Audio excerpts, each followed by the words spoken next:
For the Spanish translation. Si hay personas que necesitan traducción en español, tenemos audífonos. ¿Alguien necesita traducción o ya tienen los audífonos? ¿Ya los tienen? Ok, gracias. Okay, so with that, we are coming back from closed session. City Attorney? Thank you very much, Madam Mayor. We had a closed session discussion as part of a earlier special city council meeting. In closed session, we discussed two cases of pending litigation. One case is entitled Monica Prim versus City of Southgate. This involves a claim of personal injuries on the city's Southgate sidewalk. There was a motion made by Councilmember Hurtado and seconded by Councilmember Barone, and the vote on that to authorize the city attorney to defend the matter was 5-0. Item number 1B, Yesenia Garcia Godinez for City of Southgate. This is a additional claim. We've reported out on this case before. This time it's brought by an insurance company seeking to recover property damage for a building in which a city vehicle was pushed by another car into colliding with that building. On a motion made by Councilmember Hurtado and also seconded by Councilmember Barone, City Council authorized City Attorney's Office to defend that matter, and the vote there was 5-0. On item number 2, the evaluation performance of a public employee, the City Council had a discussion with respect to the city manager, and upon completion of that discussion, there was no reportable action taken by the City Council. Thank you very much, Madam Mayor. That completes my report. Thank you, City Attorney. Appreciate that. At this time, do we have any in the audience that would like to speak on any of the items that we just, the City Attorney just spoke?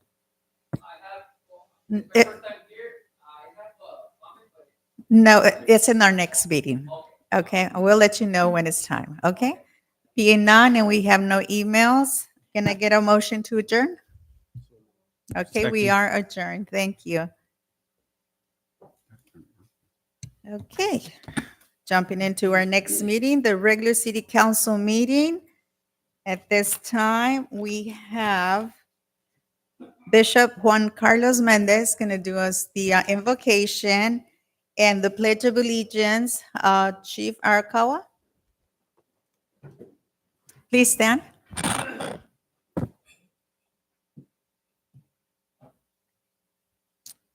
Let us go to the Lord in prayer, honoring our chief, 33 years of service to the city of Southgate.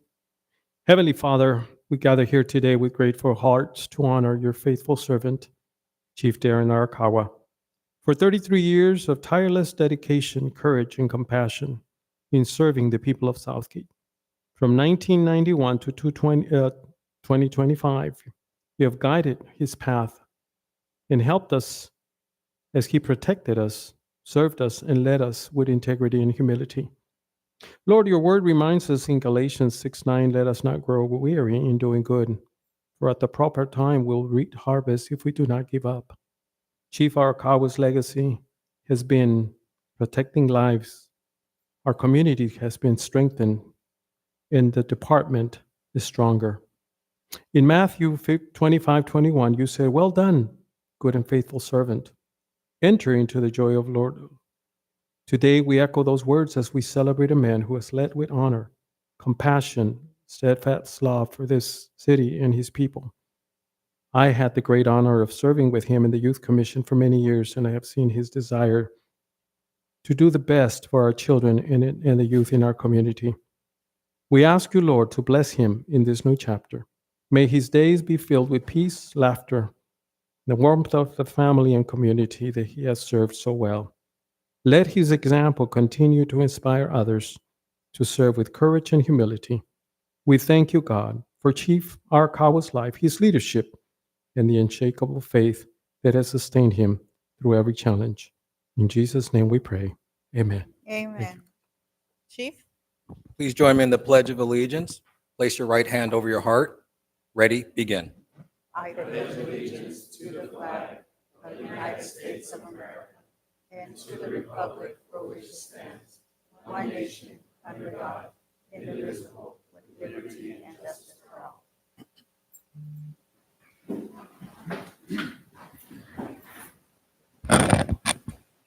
Okay. Roll call, please. Mayor Davila, Present. Vice Mayor Baron, Present. Councilmember Avalos, Present. Councilmember Hurtado, Present. Councilmember Rios, Present. City Treasurer De La Paz, Present. City Manager Houston, Present. City Attorney Salinas. Present. Thank you, Madam Mayor. Thank you.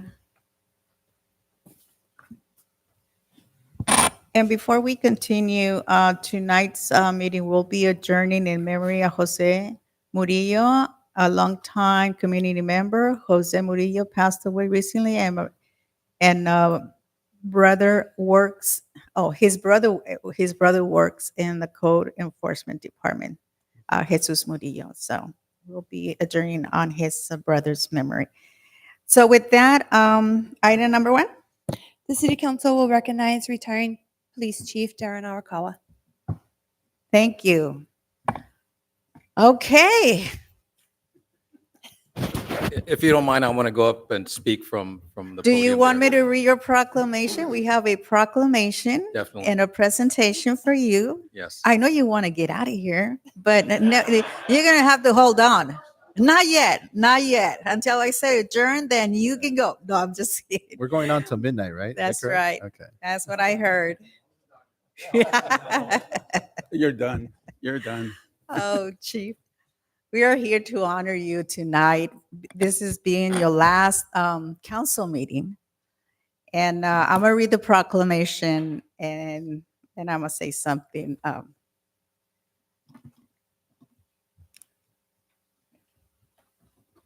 It's a long one, so hang on. A proclamation presented to Darren Arakawa in recognition of his 34 years of service in the city of Southgate. Whereas in 1991, Darren Arakawa joined the Southgate Police Department, where he served for 34 years, beginning as a reserve police officer. And whereas in 1992, he was hired as a police recruit, and later that year promoted to police officer. And whereas in 1994, Darren was assigned to the Crime Impact Team and was named Co-Rookie of the Year. Whereas in 1995, he was assigned as a narcotic detective in the Detective Bureau. And whereas in 1999, was assigned to the DEA LA HIDTA group. 48, and whereas in 2001, he was assigned as a field training officer, then promoted to police sergeant, where through in 2008, he was assigned as a patrol sergeant, the Crime Impact Team sergeant in the patrol division, and detective sergeant in the service division. And whereas in 2008 to 2012, Darren was promoted to lieutenant assigned to the administration division, where the detective bureau in the service division were watch commanders in the patrol division. And whereas from 2012 to 2021, he was promoted to captain, served captain in the administration, service, and patrol divisions. And whereas in 2021, Darren was promoted to chief of police. And whereas in 2024, Chief Arakawa was the first police chief from Southgate selected to serve on the executive board and subsequently as president of the Los Angeles County Police Chiefs Association, a nonprofit corporation consisting of police chiefs executives from Los Angeles County. The focus on advancing the science and art of police administration and crime prevention, coordinating the implementation of law enforcement effort by local law enforcement leaders, and developing, teaching, and disseminating professional law enforcement practice. And whereas in 2024, he received the City of Southgate Lifetime Achievement Award, a testament to the lasting impact that he made in the city and employees through his exemplary leadership, deep respected for his professional, unwavering commitment to his duties and responsibilities, and develop service to both the community and the team he leaves behind. And whereas Police Chief Darren Arakawa will complete his watch on October 16, 2025. Whereas Southgate residents, employees have had the pleasure and benefited of his working with this esteemed professional, and wish him is the very best in his retirement, wishing him the very best in his retirement. Now therefore, on this 14th day, October 2025, I, Maria Davila, Mayor of the City of Southgate, in behalf of the City Council and citizens of Southgate, do hereby recognize Darren Arakawa and duly thank him for his 34 years of dedicated service to this beautiful city of Southgate. Chief, thank you so much.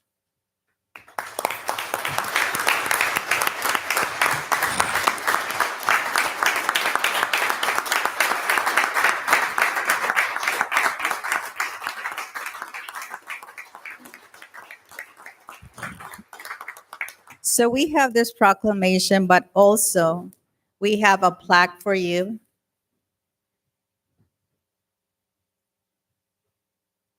And it says, on behalf of the City Council and employees and citizens of City of Southgate, presented to Darren Arakawa. In recognition and enduring legacy he has built through his exemplary leadership and unwavering sense of duty and steadfast commitment to both the community he served and the team he led during his term as police chief and in various police positions. November 1991 to October 2025. So we'll be giving you this. Okay, so with that, I'm going to let you speak, and we'll give you this once you're done with your speech. Thank you, Chief.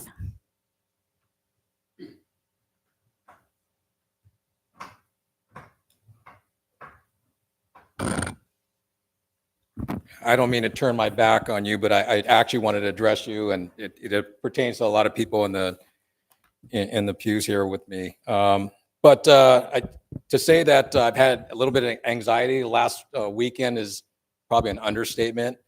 And I had a chance to talk to a couple of retirees in the last few days, and they've just reiterated that's normal, and that come Monday, I'll have no problem sleeping through the night. So, and I was just mentioning to the staff that it's hard to believe I've been attached to my cell phone since like 1995. So to shut that off completely is going to be a little foreign, but I'll welcome it. I did want to address a number of people here, and starting with the City Council. So Honorable Mayor Maria Davila, Southgate City Council members, city staff, my beloved police department, and the community of Southgate. As you may know, tonight is officially my last City Council meeting as your police chief. It is also coincidentally the anniversary date of my hiring as a full sworn police officer with our department today. It's hard to imagine that when the sun sets this Thursday afternoon, I will have completed 34 years of service to this community and wonderful organization. As this date fast approaches, I do feel compelled to say that I am one of the luckiest persons in this room to have gone through what I have experienced, and I have so many people to thank for these opportunities that have been afforded to me throughout the years. But the gratitude isn't simply from me. It's also from my family that sits behind me. So starting on my left, my oldest son, Devin, Elias, Russell, he got his braces off today and he's smiling. He wants everybody to know that.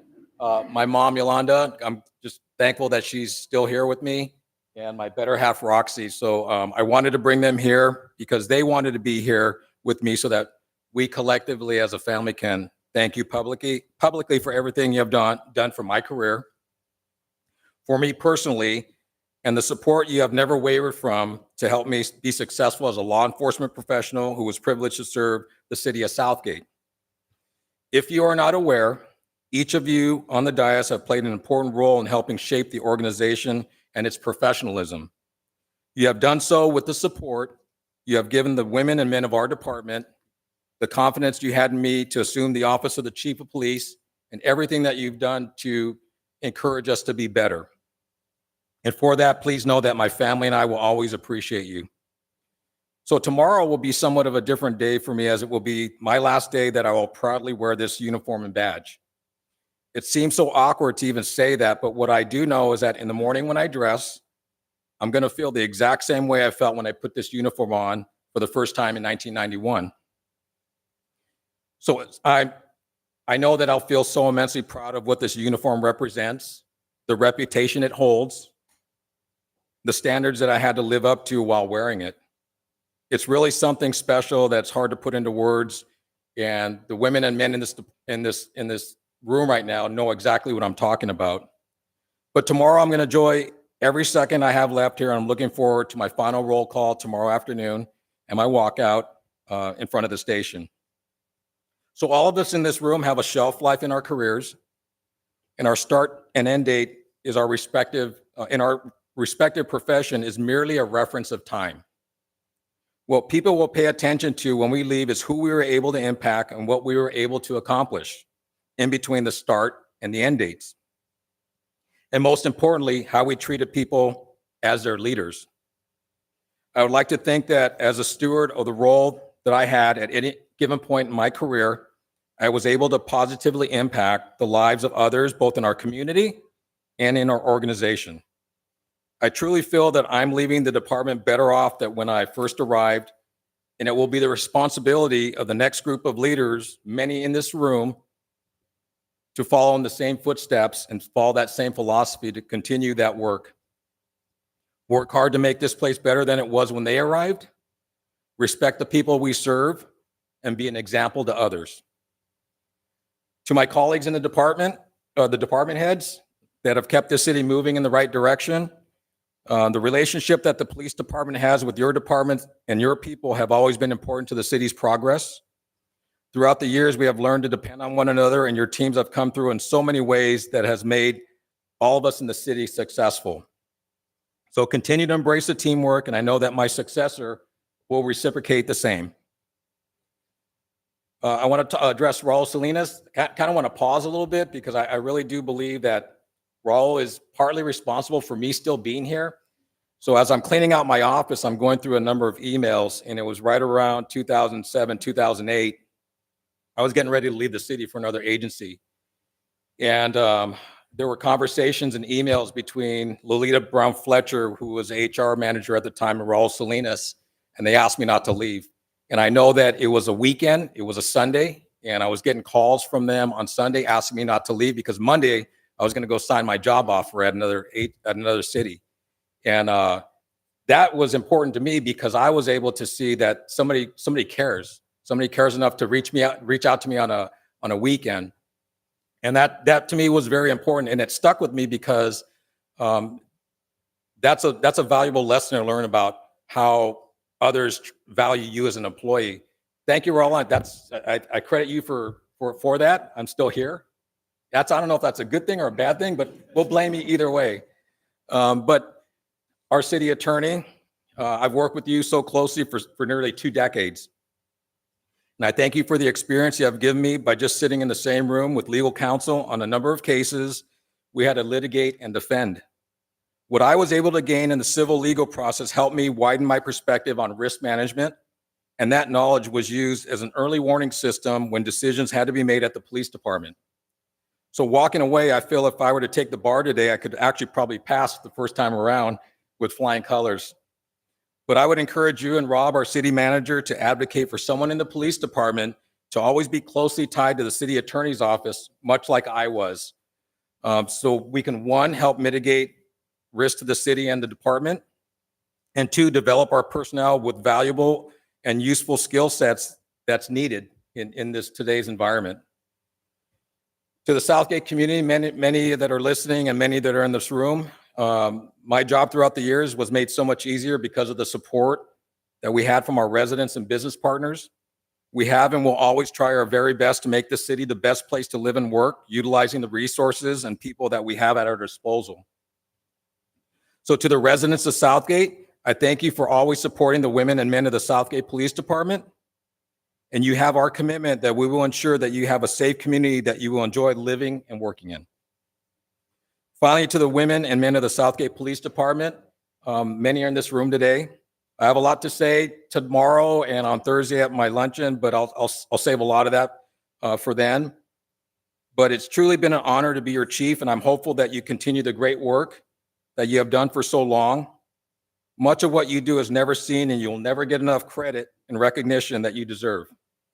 You take on this profession because it's a calling, not simply a job, and you do so with the utmost levels of professionalism. But it's you that will make a difference in the quality of life of people that live and work here, so never forget why you accepted the challenge to be a member of the Southgate Police Department. It was never me that made this place what it has become today. It was the work that you do. Thank you to every single one of you.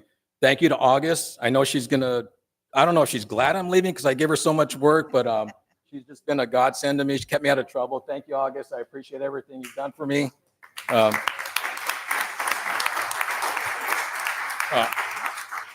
Once again, I do appreciate the few minutes that you've allowed me to speak. My family and I thank you for everything you've done, and you've made our lives better. Thank you.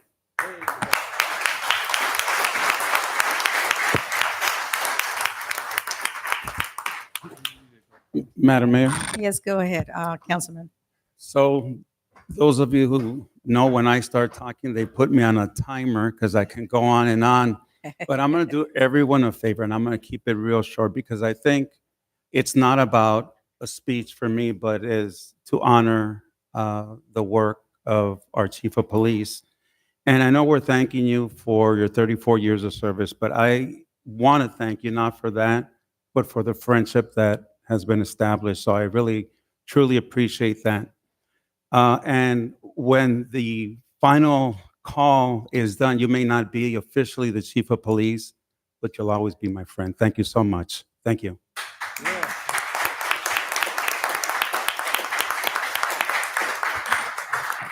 Councilwoman Avalos? Thank you, Madam Mayor. It is with deep appreciation and heartfelt gratitude that we honor you, Chief Arakawa, for your 34 years of service to this beautiful city of Southgate.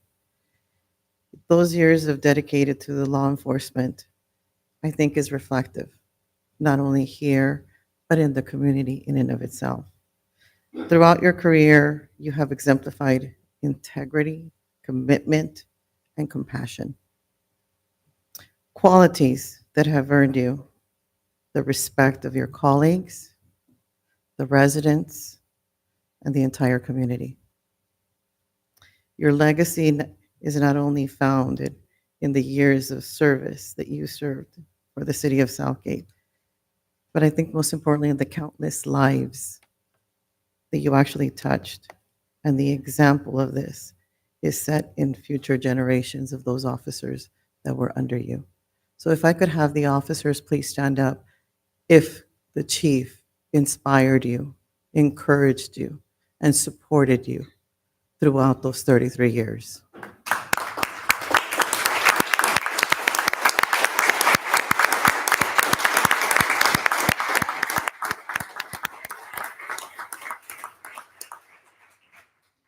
Chief, I thank you. We thank you for your extraordinary service and leadership and your unwavering dedication to this community. I wish you, we wish you the very best and a well-deserved retirement and a new chapter in your life, which I'm sure will be filled with memories with those gentlemen that you call children. Even those that are adults, we still need dad around. And mom, felicidades. I think when we see the fruits of our labor, of getting up in the morning, of doing things day in and day out, and seeing your son, a chief of police of a small community in the Southeast LA area, is no small feat. My respects to you, because it took courage and a lot of love to raise him, and to his better half. Oh my God, he's gonna have all the time in the world now. So hopefully you're ready to travel, go out, see the world. But again, Thank you. Thank you. Thank you. Thank There's always a place here for Southgate. We'll leave the lights on if you want to come back. Okay? Thank you. Thank you, Councilwoman. Councilman Rios?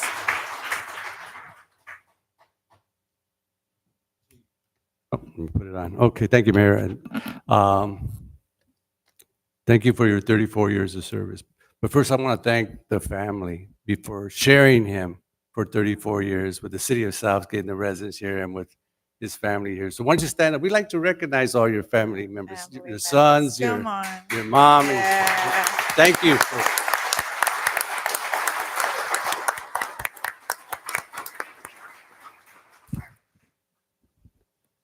Mil gracias. Thank you. When I first met Darren, the chief, I was on the Civil Service Commission, and you were the consummate professional. It's like a trial, right?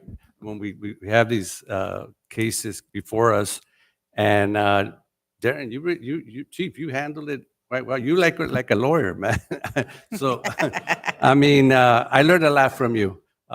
And I think you are ready to take the bar. Maybe that's the next thing to do. But thank you for putting your life on the line every day that you were out there working with the officers out there.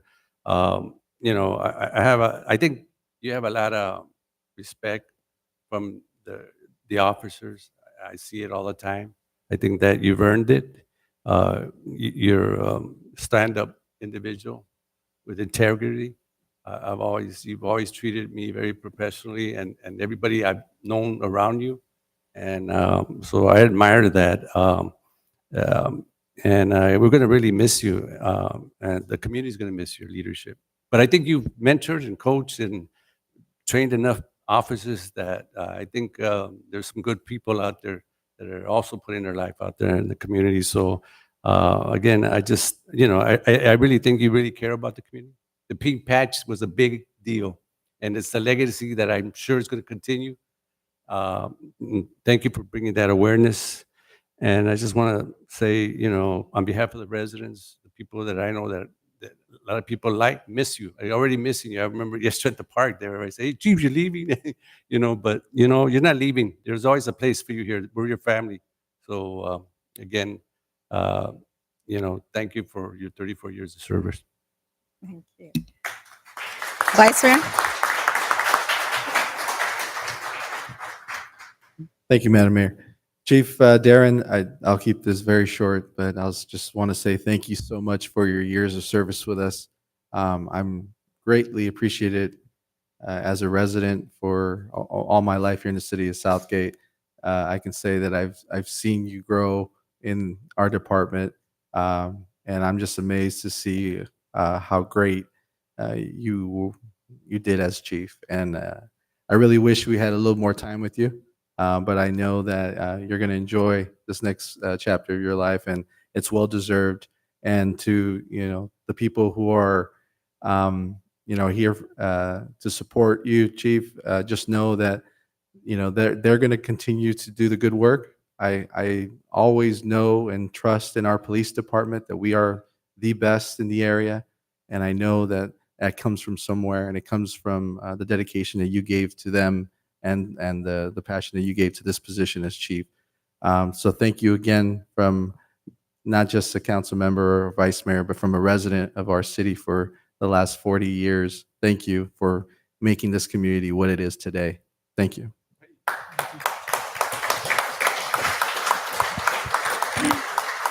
Okay.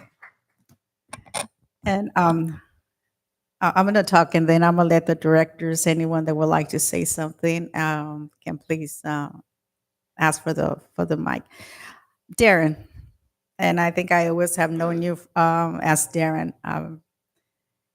For the past 22 years that I've been sitting up here and knowing that you've been in the police department and seeing the work that you have done throughout the last 22 years that I've been here, and seeing closely everything that you have done and accomplished.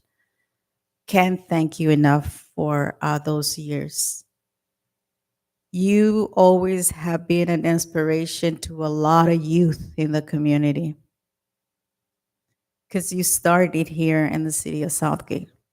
You started here in Southgate, and like you mentioned, one time, I think it was last council meeting, that one of the officers recruited you, and here you are after 34 years. I just want to take this opportunity to thank you and thank your family. Your family, thank you for supporting, loving, being there day and night. Because in order to be a police department, you definitely need your family support. And for your mom, and I know that right now you're thinking of your brother. He's here with us. He is here with us. Because wherever you go, you know that he's right next to you. I want to thank you for the support, the love, and the love that you will continue giving him and the support that you will continue him. Thank you for every minute that every time you put that uniform, you wear it with pride. And that's how I see our officers. And that's a legacy that you also going to be leaving with us, that every time you or any of our officers put that uniform on, they feel proud of being a Southgate. I just can't express how much and how deep my emotions are right now. Because when you see somebody grow and you see somebody every day, most of the time, but when you see them day to day, you have that close relationship. And I have seen everything that you have done for this community. And for the past 5 years that you've been a chief of police, you've just been outstanding. The leadership, the love that you've been giving to our officers, you've been there for them. And you always been there with them, especially when we lost one of our own. And those moments we will never forget, because you stood strong and you were there for every single one of them. I just want to bless you, thank you, and wish you the best in your life. And enjoy life. Enjoy life. And kids, enjoy your dad. Tell him to take you out. I know he's going to be taking you to Dodger games, but enjoy him. Enjoy. Mamá, gracias. Gracias por todo el apoyo, el amor que le ha dado su hijo. Con eso, Darren, thank you. And I applaud you.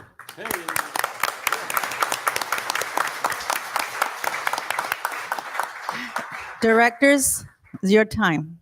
Steve. Yeah, I'd be Oh. worried too. It's the only one who was actually here before you were.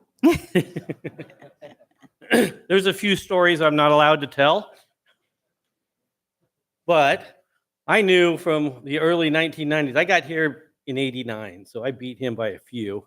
And I knew he was the up-and-comer just by talking to Ron George and George Troxel. They knew it. They pointed you out to me the first time I met you. I don't know you know that, but they did. They said, he'll be chief someday, and you're here. I didn't know I'd still be here to watch you. But I knew that would happen. But I've done all those years, all 34 years with you as you moved up and all those different things. She said, damn, a lot of jobs you had, huh? You know? But it's been great. We've had a great working relationship for all these years. We knew we could call each other in last minute and just offer up whatever we needed to each other. The Parks and Recreation Department not only appreciates you, but all of the police department over there.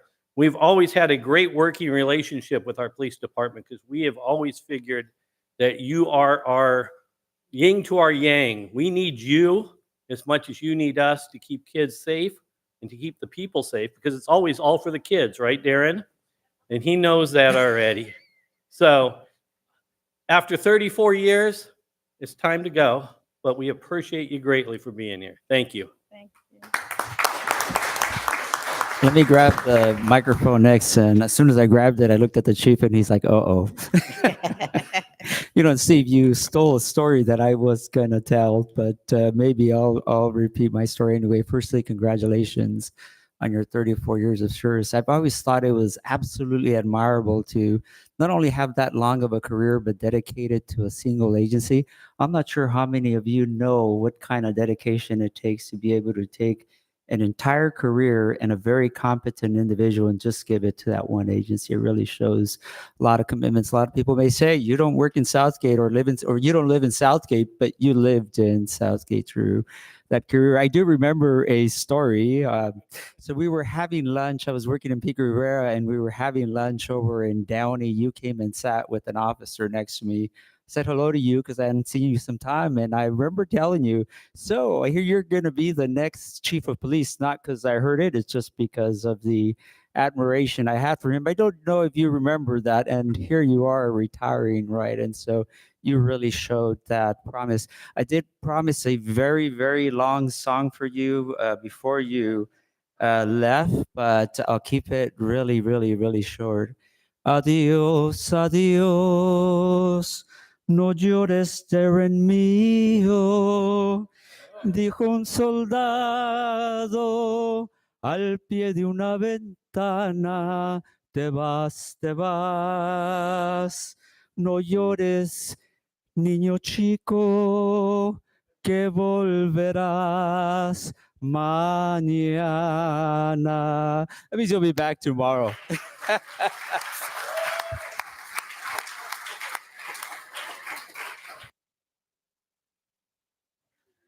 All right. Who's following You're that? hired. You're hired.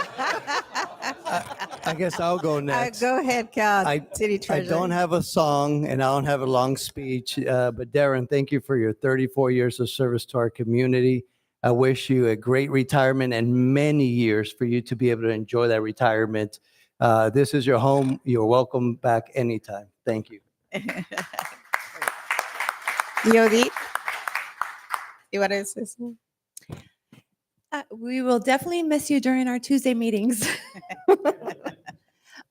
What can I say? I'm here today because of you. You are the one that is, I'm going to cry. I'm a crybaby. You are the one that inspired me to become a volunteer in our community through the Pink Patch. I met this man when I was 2 years over my, you met me in short hair during my battle, and you inspired me to help others. You and your officers welcomed me with open arms. And again, it's because of you that I'm sitting here today. And I wanted to thank you for your many years of service.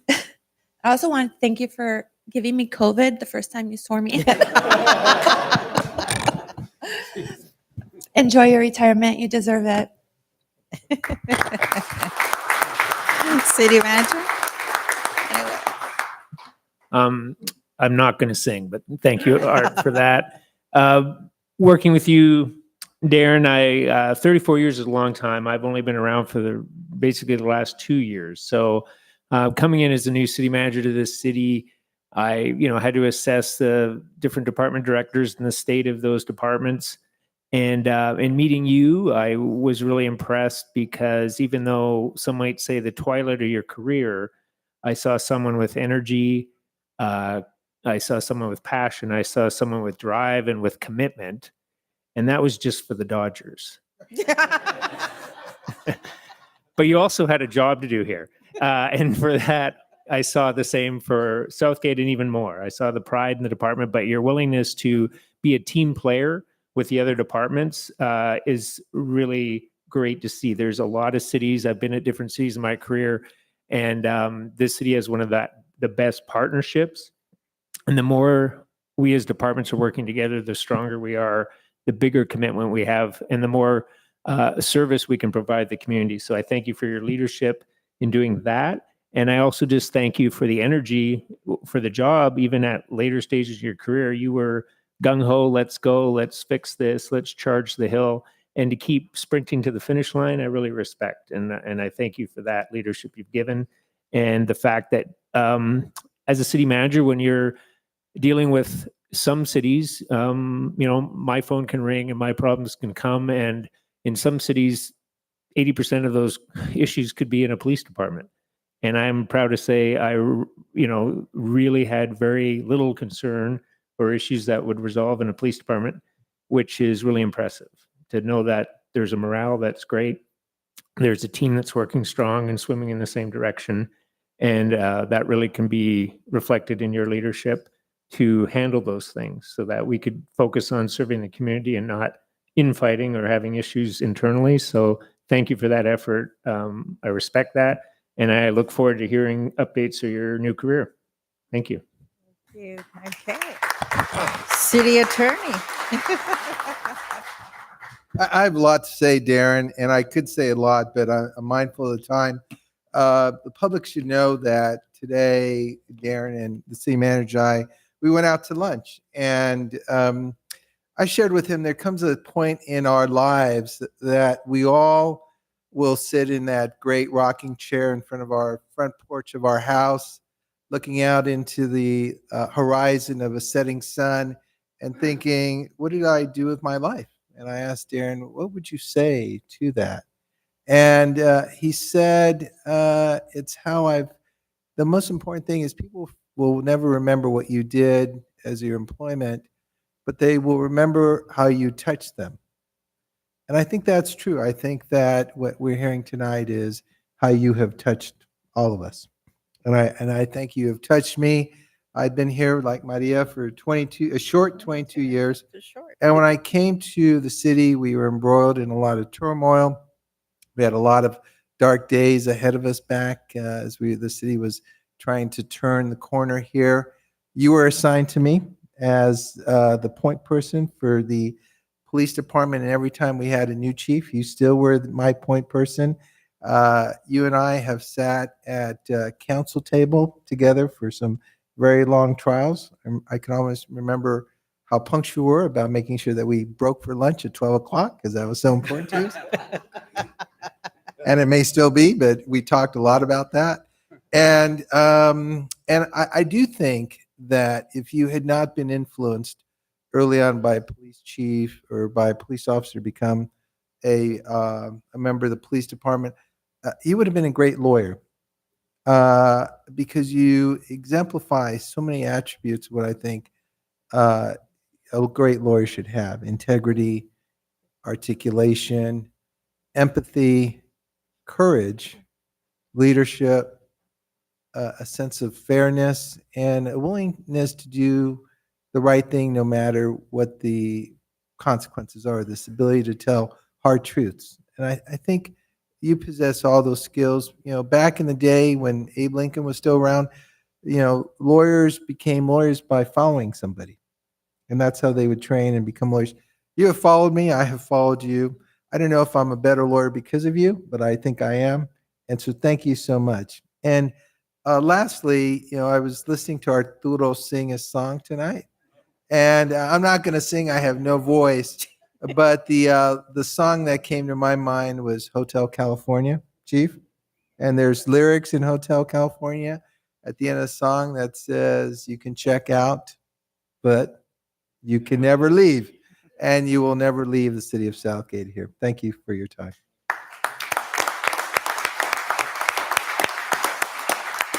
Okay. All right. At this time, let's present him with I don't know if anyone in the audience would like to say something so I can open it to the audience. Please come up.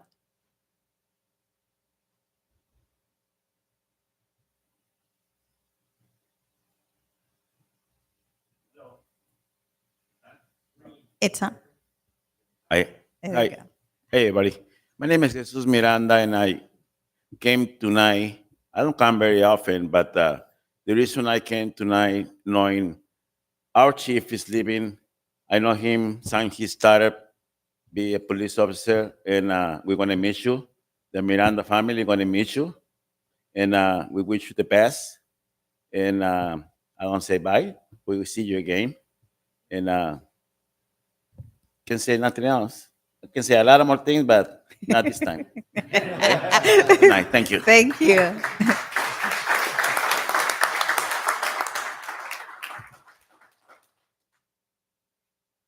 Good evening. My name's Henry Gonzalez.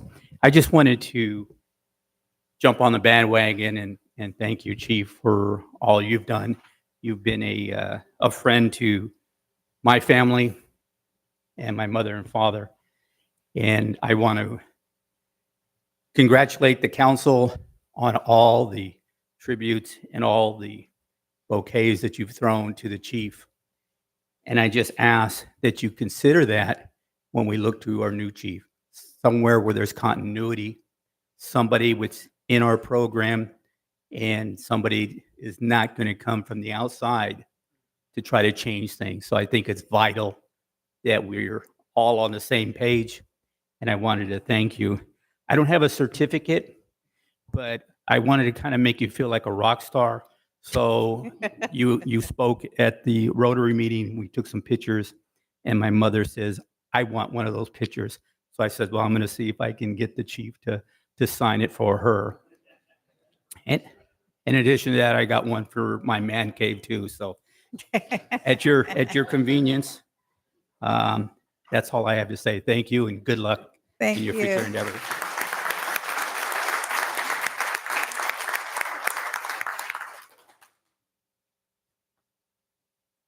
Hello, good evening, Mayor, council members, Chief.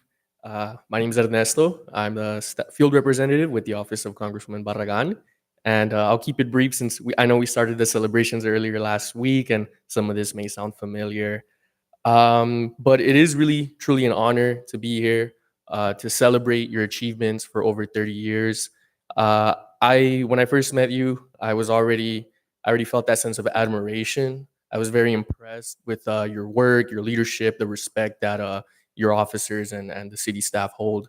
But after listening today, you really realize how truly inspiring of a leader you were to the staff and to the officers. So you couldn't have said it better yourself.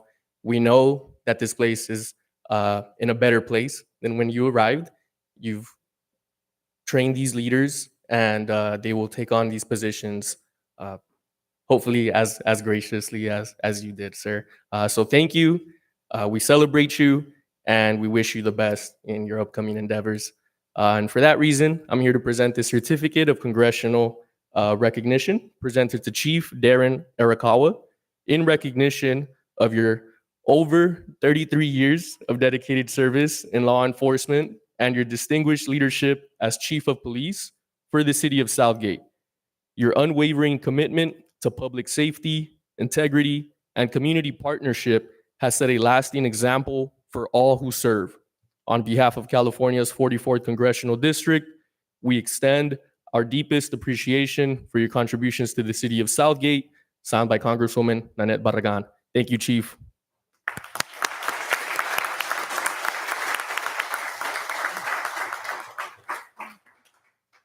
If you council members can go down so we can go ahead and present him with his proclamation and flag.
1, 2, 3. Okay.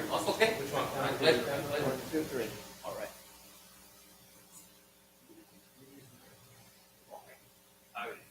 On three, eight. 1, 2, 3.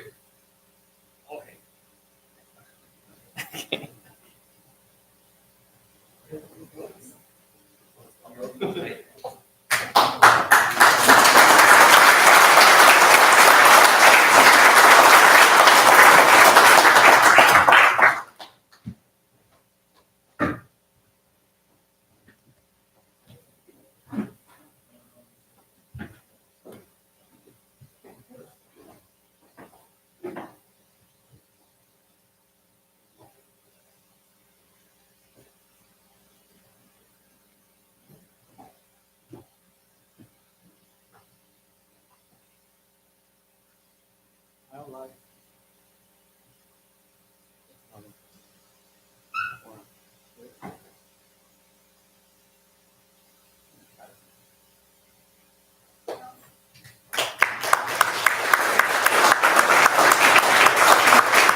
There you go.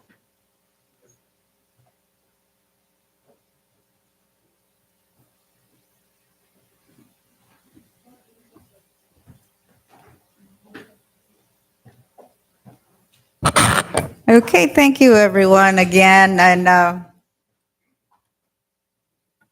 hopefully we see you tomorrow at 4:30, Chief? 4:30. Okay, so with that, we're going to go ahead and continue with our regular agenda. So item number 2, please. The City Council will consider receiving and filing a presentation on the proposed implementation of school traffic plan for the 2025-2026 school year. Thank you, Madam Mayor. Thank you. City Manager, who's going to do the presentation? We've got Lieutenant right here. Chief's away there. Yes. Our Lieutenant will Okay. give the presentation. Thank you. Good evening, everyone. Lieutenant Chavez here. I definitely can't, this is going to be a difficult follow-up, obviously, to what the chief did, but he stepped out. A tremendous leader for our organization. He's going to be truly missed. Our traffic safety plan that we are going to introduce, well, first and foremost, thank you for the opportunity to present our 2025-26 school traffic safety plan. Our goal tonight will be to identify what works well, where we need to improve, and what our roadmap to solutions look like. This plan centers on 3 things: understanding what challenges we have, implementing solutions through education and enforcement, and tracking and progress. Next slide, please. So what is our challenge? Well, Southgate has over 20 schools in our city. Thank you. 20 schools in our city serving nearly 10,000 students. During drop-off and in the morning and afternoon pickup times, we experience heavy vehicle and pedestrian traffic in very concentrated areas. Activity that creates congestion, illegal parking, and often unsafe driving habits. These conditions highlight the need for a comprehensive plan to improve the traffic flow and traffic safety for our community. These next couple of slides are actually very recent examples of what that traffic looks like, some of the traffic parking problems that we face. These photos give a clear picture of what our residents and our officers deal with every morning and afternoon, whether that's double parking, vehicles blocking the driveway, crosswalks, students walking in between cars. These patterns repeat across multiple school sites. To address this, we're focusing on 2 of the 3 traffic principles: education and enforcement, supported by community collaboration. Some more photos of some of the recent vehicle code violations that we observe in the city on a daily basis.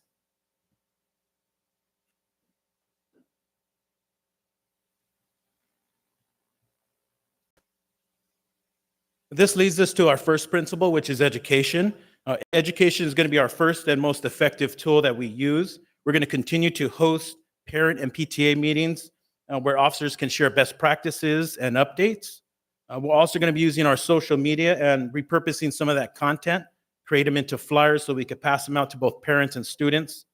We're going to be utilizing our school resource officers to deliver short, age-appropriate safety talks in our classrooms.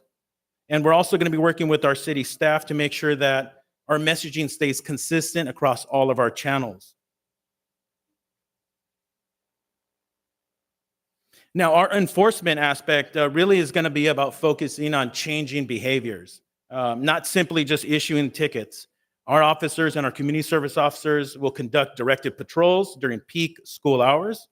CSOs would be on foot addressing parking violations and safety hazards near the schools as well. We're also exploring the idea of the creation of a school safety zone, similar to construction zones where fines could be increased during school hours.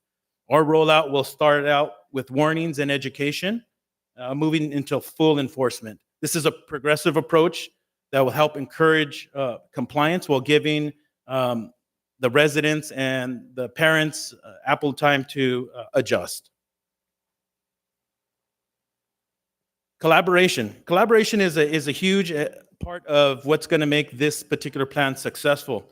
We know that partnering with our patrol teams and our school resource officers and our city staffs to help coordinate education and enforcement efforts. We're going to continue to engage the PTA and the school administrators and even our local nonprofits that support good driving habits. Outreach through council updates and social media and community events will keep everyone informed. This plan here is not just a police initiative, it's really a community effort. We're committed to transparency and measurable progress. These are our baseline figures for our 2024-2025. Over 21,000 parking citations have been issued, nearly 1,500 vehicle code violations, and almost 2,000 vehicles have been impounded. We're going to continue to use those same metrics to track school zone citations, warning versus citations, parking enforcement data, and the number of educational meetings that we're going to be holding. We're going to provide quarterly updates to the city council and to the community so that we can see how we're doing and where we need to adjust. In closing, this plan combines education, enforcement, and collaboration to address school traffic safety citywide. We're asking the council support in establishing school safety zones and helping us promote this effort to the public. Together, we can create a safer environment for our students, our parents, and residents. I want to thank you all for this opportunity again and for your continued support. I'm happy to answer any questions that you may have. Thank you. Council, you have any questions? I do have one. Vice Madam Mayor, go ahead. Thank you. Got a quick question. Does the police department ever communicate with our crossing guard individuals that are out there to kind of see what they're seeing on a daily basis? I know they're out there more frequently on those corners that are high traffic areas. Is there any communication between them and the police department? Yeah, absolutely. We often we have discussions about problem areas. We try to direct our enforcement based on that conversation. There even is times where we identify locations where we can potentially add additional crossing guards. That is a bigger, deeper conversation, but those things are definitely happening. Great. Yeah, because I think that's one of the resources that I would hope that we're tapping into, because it is an investment that the city is making into those crossing guards, right? The schools do not pay one dime into paying for that. That comes out of our city's general fund and the residents' investment to the safety of our students. So if we are paying that, I'm hoping that we're using that resources and getting as much information as we can from those individuals out there. So thank you for your. Of course. Anyone else? No, I just want to thank you for the presentation. I think that this program is going to, hopefully, it work well with our community members, because I see it firsthand every morning when I go drop off my granddaughters at school, and it's the same problem every single day. Even if there are teachers out there, principals out there, and try to guide the traffic. I mean, parents, they're not participating and doing it the right way. And so I want to thank you for taking this educational step to our community. So to see if there will be a change. I think that this is going to work well with our parents. But one of the problems that we have in some of the meetings that are attended, it's most of the participants are the same volunteers. They go to every every PTA meeting, every coffee with the principal meeting. But I think it's a start. So I want to thank you and the department for bringing this up and wanting to do something about it. I know that we did talk about this educational program at the School Safety Collaborative meeting last meeting that we had with the principals, and hopefully that they also collaborate and allow the police department to do this educational workshops with the parents. So Madam Mayor, I do Yes, have go a ahead. couple of questions. So I know we have 13 elementaries, 2 middle schools, and 5 high schools. Do we have enough officers to be able to monitor the high traffic of the drop-offs and the pickups? How many officers do we have? What's the game plan? I mean, obviously, this is a start to being able to address it. So if you could answer that for me. Yeah, in my research with this, over 23 actually different schools that are operating in our city. 10,000 students brings a tremendous volume of vehicle traffic in and out of our city. The city simply wasn't designed to support the amount of vehicle traffic that's coming. I would always love additional officers. The reality is that we have what we have currently. Our goal is to continue to get that support with working with our patrol teams and some of our other units to help combat some of those challenges during those drop-off and pickup times. Maybe working with our partners at LA Unified School District and their police department to try to get them to come out, which has been a challenge in the past and still currently is. But nevertheless, we're going to continue that conversation to try to get that mitigated. But it is a challenge that we face. We know that it's one of the top quality of life issues here in the city. But nevertheless, we go out there day in and day out. You can see the number of citations. We're trying to change behaviors through education and enforcement, and we're going to continue to do that. So which areas would you say are the most high trafficked areas? I mean, I know all the schools are, but there is usually 1 or 2 schools that it's a consistent pattern of lawbreakers. I could probably throw a dart and probably hit a particular part in the city, and it's going to be a challenge. The bigger issues are surrounding major thoroughfares. So Firestone Boulevard, Long Beach Boulevard, Imperial, they bring a tremendous amount of vehicle traffic. And some of those schools, like Southgate Middle School, are along those same corridors. So those are those problem areas that we see consistently. Thank you. Madam Mayor. Yes, Councilman. Yeah, thank you for the presentation. And I know you mentioned reaching out to LAUSD, but I don't want to have where people who have children who go to, for example, Aspire Elementary or KIPP, they're not LAUSD, they're charter schools. And I hope that we also involve them in this. Also, on the other side of town, we have Paramount Unified with Holidale Elementary. And so again, sometimes when we say LAUSD, some people who have children in the other schools may think, hey, how come they don't talk to us? So I just want to make sure we're covering them as well. Absolutely. Yeah. In fact, those charter schools, we often work with them and develop traffic flow charts and plans for them. They've reached out to us. We've had numerous conversations, especially when it was during the graduation period and COVID. Our traffic unit developed all of their traffic safety plans and traffic flow charts for them. Okay. Yeah, thank you for the good work you're doing. I think, like you mentioned, if you target a school, because we don't, that's a lot of schools. I think we have a lot of schools. I mean, we're the biggest feeder after the city of LA into LA Unified as far as students. So we do have a lot of schools in our community. So, and I know we're about how many officers we have? So, I mean, that's a tough job, but if you target them early on, hopefully that'll change behavior, and then you could come back later on, always, I mean, I just, because there's so much other safety concerns, but that's a good start. Yeah, definitely. Okay. No, again, thank you for the presentation. And I think that, all our schools are heavily impacted, all of them. There's not a single one that it's not heavily impacted with traffic every single day during entering a school and when they get out of school. And this is every single day. But thank you for your presentation. We appreciate it. And at this time, I'm going to open it to the audience. Anyone in the audience would like to speak on this item, please come forward. Not yet. Are you here for non-agenda items? Unless there's something in the agenda that you wanted to speak on. I will let you know, okay? Great. Go ahead, sir. Hi, good evening, Council. Nelson Hermosillo, 10135 Dorothy. I'd like to commend the police department for continually doing more with less, particularly with the staffing issues and whatnot.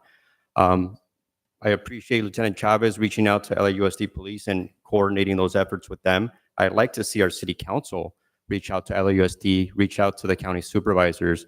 LAUSD's operating budget is 160 times ours here, and I don't feel like they're pulling their weight in our city. They can staff more people here. Having been an employee of LAUSD, I can tell you they're grossly misspending their budget. They're buying thousands of iPads that are just sitting in warehouses. So if our county supervisors, if our council members push them to participate more in their schools, which we have a lot here in the city, I think that'd be a great benefit, and it'll lessen the burden on our officers to respond to other crimes in the city. Thank you. Thank you. Anyone else? Okay, I'm going to close the audience. Do we have any emails on this item? No emails, Madam No Mayor. emails. Okay, so this item is just the receive and file? Okay. We'll Yes. receive and file this Yes, item. motion to receive and file, but thank you to that gentleman. Just so you know, everyone on this council has had those conversations with LAUSD and our Board of Supervisors. Yes. So we have been reaching out. The chief is a prime example. We met with the former board member before she left office. And that's exactly what we were talking about, sending funds to be able to cover some of the expenses to provide a better safety traffic plan. They'll get back to us. They still haven't gotten to us. So all we can do is keep pushing, and I agree. That's what we need to do. Thank you. Right, thank you. Okay, so we have a motion and a second. Roll call, please. Councilmember Avalos? Yes. Councilmember Hurtado? Yes. Councilmember Rios? Yes. Vice Mayor Baron? Yes. Mayor Davila? Yes. Okay. Okay, so with that, we'll go on to non-agenda items. Okay, sir, you can come up. You, sir. You, the one in the red.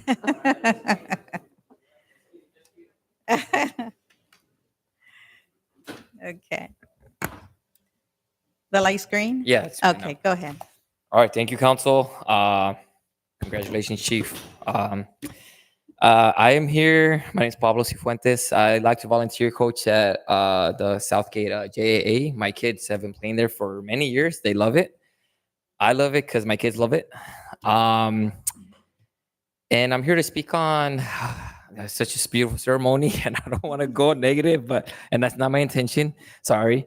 So I've been getting kicked off the field regularly by city staff. Thank you, Mr. Costley. You gave me a card. I will reach out, and I'm still speaking on it because I'm being kicked out, even if it's like during the week in the morning. For example, like summer break, or recently when was it, like 2 weeks ago, we didn't have school, so I went, and things happen where like all the fields are reserved. The park staff are extremely brave and telling me, hey, you need to get off the field. It's reserved. And I said, who's going to have a game at 9 or 10 in the morning? And I get told, it's none of your business. You got to get off. And even when I say, look, I'm with my kids, man. I'm going to wrap it up. Just let me throw another bucket to my kids and I'll be out of here. And this one was a little annoying. of many comments that I've been told by the park staff was, okay, fine, go ahead and throw your last bucket, but you better be off by the time I come back. And I've had this conversation with my kids, like, you know what, I don't know, maybe he's having a bad day. I don't know. So we've spoken a lot, had like a handful of times that how important the youth programs are in our community. Like I say, I volunteer. My kids love it. My kids have made many friends through the program, so thank you. They struggled a little bit. I was a little worried, but thanks to sports, it was very therapeutic for them. Let's see my notes here. Last Sunday, all the fields were locked on near Tweedy, fields 1 to 4.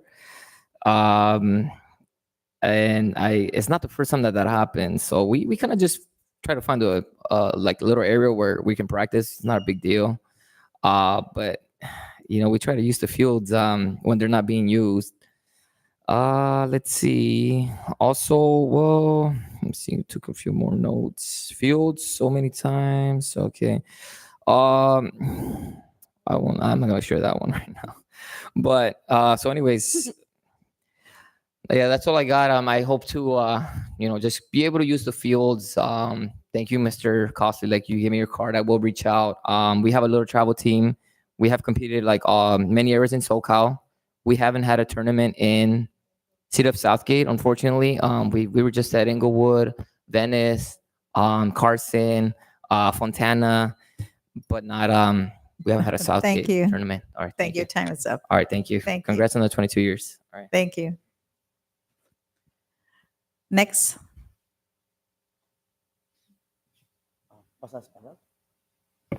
Nada más le da pausa para que le pueda dar la traducción. Buenas noches, para empezar. Good evening to start. Mi nombre es Mario Sánchez. My name is Mario Sánchez. Soy coach y voluntario del programa de AYSO. Y más que nada, I am a coach y voluntario a coach and a volunteer for the program, del programa AYSO. AYSO. Y más que nada, antes que hablar, tengo unas cuantas preguntas. More than anything, before I speak, I have a few questions. Hace 2 semanas estuvimos aquí, queremos saber 2 weeks ago, we were here and we would like to know si ya se habló de la situación que pedimos de alumbrado if it's been discussed what we were asking for del parque de Holiday. regarding Holidale Park. Ok, no podemos contestarle, estamos aquí para escuchar su problema y solamente le dimos dirección al director para que arreglara el problema. Sí, pues básicamente es eso lo mismo de que necesitamos Basically, alumbrado, that's the same thing that we're asking again, porque ahorita los días son ya bastante cortos. because the days are becoming darker earlier. Yo como coach, por And más me que as- quiero llegar temprano, As a coach, I just want to get there earlier, no puedo porque mi And I- trabajo es lejos y el and I tráfico. can't because I work far away. Tengo que estar cancelando las prácticas de los niños porque no I have to tengo be alumbrado. canceling the training because it gets too dark too early.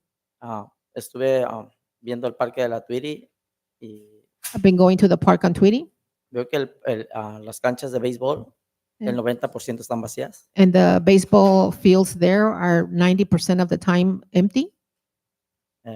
No sé si tienen alguna solución para esto. And I would Son- like to know if you have a solution yet to our son problem. Muchos niños It's que a lot of tenemos kids para being affected by practicar. this. Pues eso sería todo. That's it. Thank you. Gracias. Gracias.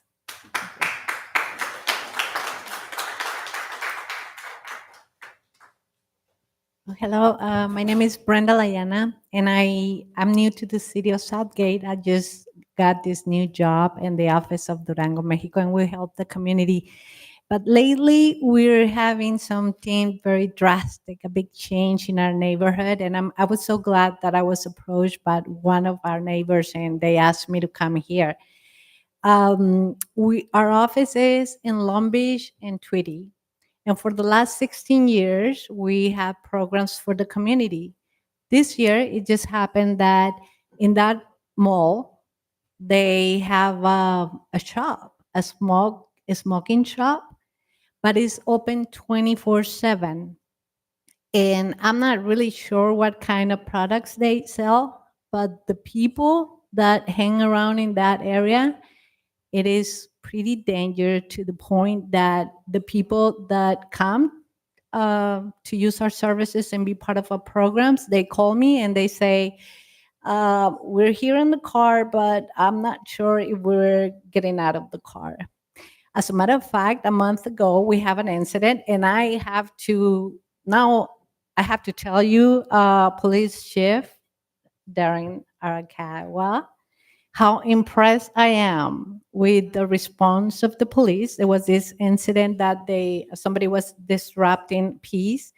The police reaction was so fast. They call me over the phone and they say, you need to stay in, do not come out, lock the door, and stay away from the windows. We will call you when everything is done and we can handle the situation.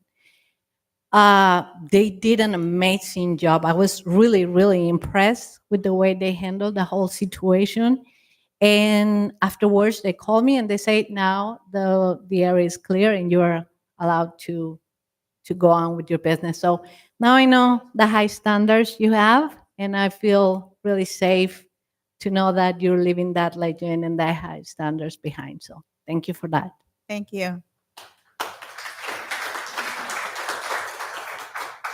Yeah, if I could just ask the public, because this is important to allow every viewpoint to be expressed, please hold your applause here and just let the speakers speak without, if you want to twist your fingers, that's okay, or wave your hand, that's fine, but we request that you not applaud because we do want to record everything, and we also want to make sure that everyone feels comfortable to express differing views here. Okay, thank you. Go ahead, please. Hola, buenas noches. Mi nombre es María Herrera y vengo. Ok. ¿Empiezo otra vez? Buenas noches. Mi nombre es María Herrera Good evening. My name is Maria Herrera. y vengo con Casa Durango. Todos And I'm estos here with vecinos, Casa Durango, and a lot of people here are with the same. Tenemos las personas que viven ahí ya no se sienten seguras. The people, ni de- all of us that live there, we don't feel safe. Nos da tristeza que se va a ir el policía, We're el sad that the chief, chief is leaving, pero esperamos que nos deje en buenas manos y but we que hope that he's leaving us in good hands, necesitamos mucha ayuda. and we need a lot of your help. No sé qué les podemos decir. Muchas de las personas ya han hecho reporte. I don't know what else we can tell you. A lot of people have made police reports. Ahí venden droga, hacen transacciones, They sell drugs there. They do transactions, venden cosas, hay video. selling things. There's money exchanged. No sé cómo nos pueden ayudar, pero estamos en una situación que I no don't know nos how you can sentimos help seguros. us, but we are in a situation that we don't feel safe. Y ese lugar está 24 horas abierto. That place is open 24 hours a day. Nunca habíamos tenido esa clase de We problemas. had never had this kind of problems. No sé si tenemos que juntar firmas con todos los I don't know. We vecinos, have to gather signatures from all the neighbors, pero no queremos esa tienda ahí. but we don't por want that favor. store there. So, no sé ustedes qué nos pueden recomendar, qué podemos What hacer, can you trabajar como recommend? comunidad. What can we do as community? Muchas gracias. Thank you. Gracias. Thank you. Next speaker. Just real quick, I just want to make sure. Son los que están en la calle Long Beach, ¿verdad? Sí. Okay, es que ya he ido ahí con. Yeah, I Okay, have- okay. If you have Yeah. further comments, or not comments, but if you want to converse with them, just give me your, okay. Okay, go ahead, please. Good evening. My name is Evelyn, and I'm here for AYSO. So I've been here 3 times already. We had the issues about lighting for a while for the lights. Last year, there were some lights provided, but they were only provided and on when the football team was playing in the field. Otherwise, the lights wouldn't be turned on every day unless they were there. I went through public records and I saw that there was a grant. There have been a couple of grants that City of Southgate has received. For example, Circle Park, which just recently opened, they got a $4 million grant back in 2022 from the LA County Board of Supervisors. And they just received another one in 2024 for $2.4 million. And Hollandale Regional Park did receive one for 2 mil from AB 158 bill in 2023-2024, which also included Circle K, but Circle Park, but Circle Park already had funding. So wondering where that 2 million went, because the last record that is on file is from Amigos, 332,000 that they built in 2017, which that project was done and over with. So I'm trying to figure out, or I would like to know, what is the issue in terms why we haven't got any lights? Because 4.1 mil for Hollandale Community Park, which is still in progress. They gave those in 2021, 2022. 2 mil that was given to Hollandale Regional Park, which I have no idea where it is. Urban Orchard Park received 1.9 mil, which they recently opened just in July. That was in 2021 as well. So I'm just wondering how we can't have lights at Hollandale Regional Park when all these funds have been given. And that's not including the 50 million that was for the 3 projects of the park, which included the Hollandale Regional Park, the Hollandale Community, and the Circle Park. So while looking at this whole budget, I also saw, I'm like, we can afford $80,000 for Christmas decorations, but we can't afford lights for the community, for kids to be in sports. That just doesn't make any sense to me. Thank you. Thank you. Next speaker, please. Hello, everyone. Thank you for your time and thank you for being here and serving Southgate. My name is Esperanza Perez. I have over 15 years of service as a social worker, including 6 years as a licensed clinical social worker working with veterans. I also served for 8 years in the Army as an Army veteran. I am now passionate about serving my community in Southgate as a coach. I love watching my children and our team play, have fun, and develop their character. I am currently in my 2nd year as coaching my 7-year-old in the AYSO Soccer League, which takes place at Hollandale Park. My 10-year-old also plays and practices there. Unfortunately, he doesn't practice in the same area that I practice with my team. So I asked another mother to hold him because it gets very dark. However, we have been facing ongoing issues with the park's lack of lighting, and I would like to understand why the city has not addressed this problem. It's been ongoing for a while. Lucky for you, I practice Tuesdays and Thursdays, and we canceled practice today because of the rain. And that gave me the opportunity to be here with all you and to enjoy your ceremony. Thank you for your service. In closing, I am here to represent all the families who couldn't be here, to be present and to express our security concerns regarding the absence of lighting. Our team comprises 10 players and 10 families committed to investing positively in their children's lives. That's only one team. We have more than 40. This deserves your attention. We all deserve the city's attention and priority in funding a safe environment for our children. We deserve and demand a solution today. Thank you. Next speaker.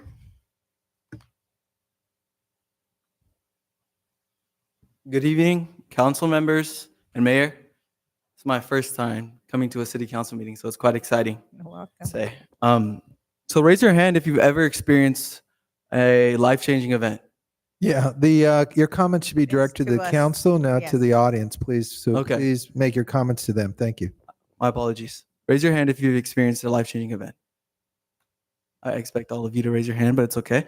So exactly 1 month ago from today, I experienced a life-changing injury. It traumatized me, my family, friends, and despite still experiencing, terrible side effects of this injury, I'm grateful to be here, speaking to all of you, and it's all glory to God I'm still here. And the purpose I'm here is to demand and instigate action. Along with those who spoke before me, the 3 key areas I'm going to address are park safety and maintenance, affordable recreational activities, and equitable healthcare access. So, regarding park safety and maintenance, I truly believe that more investments can be made into this industry The injury occurred on a poorly maintained field. And this is not the first incident or injury that has occurred on it, according to others.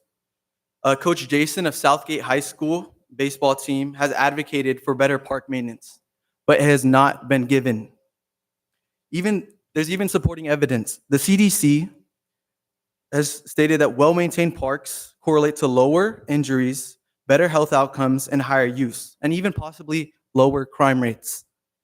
By increased funding, this can not only, increase the jobs available, especially in this brutal economy, but even an ASU study by a professor has shown that $1 invested into parks correlates to $4 return in economic benefits. This impacts the whole community, and this is not just about my injury. I'm here to advocate for all the marginalized communities such as our own. And then the second thing, affordable recreational activities. Sports can be quite expensive, and it's important that, we shouldn't prioritize profit that come from these public spaces. One example recently is I'm in the midst of planning a baseball clinic in Baldwin Park, a free baseball clinic. And Harvard research has shown that recreation has linked to better academic outcomes. So this is directly benefiting the future. Last thing, this is a systemic issue, and this is something we all need to address. The injustice of inequitable healthcare access. I truly believe and solemnly believe that our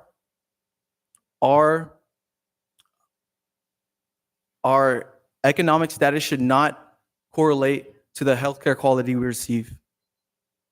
Thank you all for listening. Thank you. Next speaker, please. Can you give us your name for the record? Thank you. Go ahead, sir. Hi, good evening, Council. Once again, Nelson Hermosillo, 10135 Dorothy. I'd like to preface by stating that I voted for each and every one of you up there. Many of you have on multiple election cycles because I had faith in you. I couldn't be here at the last city council meeting, but I couldn't help but notice the spat you guys had out here in the public forum. That's not what I voted for. You had one council member with legitimate concerns about our deficit, which is the biggest problem this city has, legitimate questions about our budget. And you had other council members joking about it, other council members rushing things on, other council members saying, just vote no. If you want to have a spat, use the doors behind you. If you think being here is a chore and you're trying to, speed things up, use that door there. Let other people go up there. I didn't like that at all. If you're questioning what happened, I welcome you to watch that YouTube video. We have a legitimate budget concerns with this city. And if a council member brings those up, let's take those seriously. Let's not try to rush it along. Let's not try to make fun of that particular council member. That council member cares. If he has those questions, address them. Don't try to rush things on. Thank you. Thank you. Next speaker. Anyone else? Okay, I'm going to close the audience. Do we have any emails? We do. We have 2 emails, Madam Mayor. Go right ahead. The first email is from Mr. Mario Dominguez, who says that Tweedy Mile Advisory Board has failed to meet twice in a row and asks the council to review appointments for commitment and consider reducing the Citizens Advisory Committee from 20 to 10 members to ensure quorum. He requests a clear update on the fiber optic project, including the official start date, whether it'll be this year or next year. If led by which agency will it be, if it's Public Works or Gateway Cities COG, and if the permitting status as well as the target completion. He also asks that the build include a dedicated line to City Clerk's system in the council chambers, and that the city publish a project timeline with regular status updates. And then our next one is from Ms. Claudia Rivera, who expressed disappointment with Councilmember Al Rios, who did not support a raise for SEIU represented city employees, noting that as a union member herself, she expected his support, as she compares this to his own pay increases in college union role and his vote for council pay raise.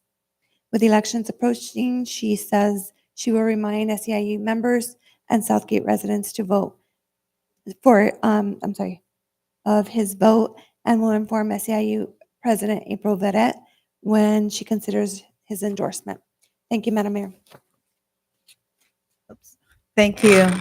Okay, we're going to go through director's report. If any have an answer to any of the questions that it was asked, please answer the question. Arturo? Yeah, Mayor, I don't have any updates today. Thank you. Thank you. Steve?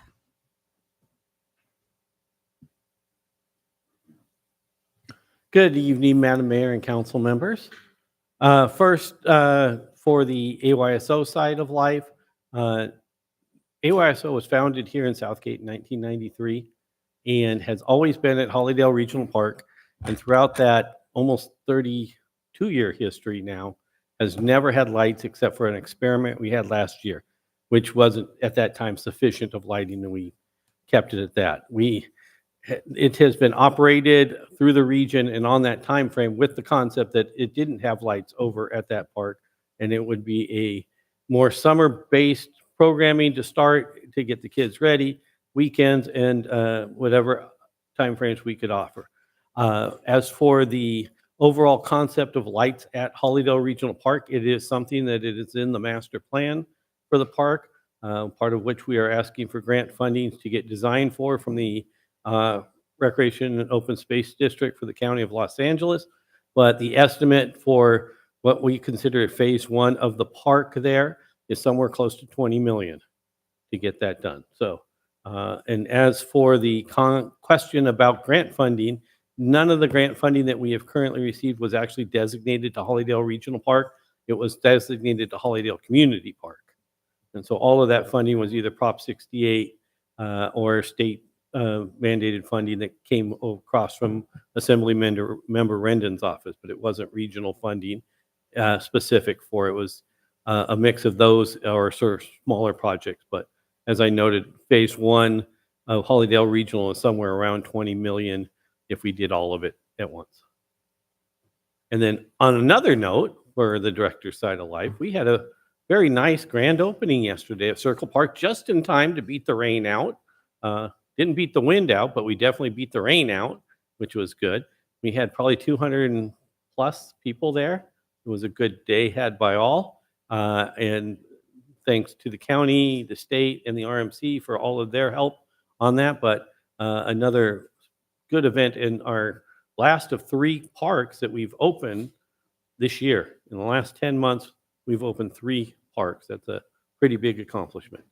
And that's all I have. Thank you. Yes, I'm going to ask our city manager when he gets to his comments. Can you please explain to the audience, especially the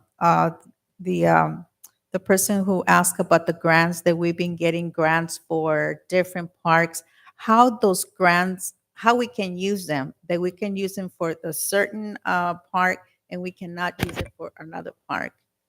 Sure, if it's all right, I could jump in on that one Yeah, go topic ahead, and then because I come think back it's for important me for later. them to understand how the funding works.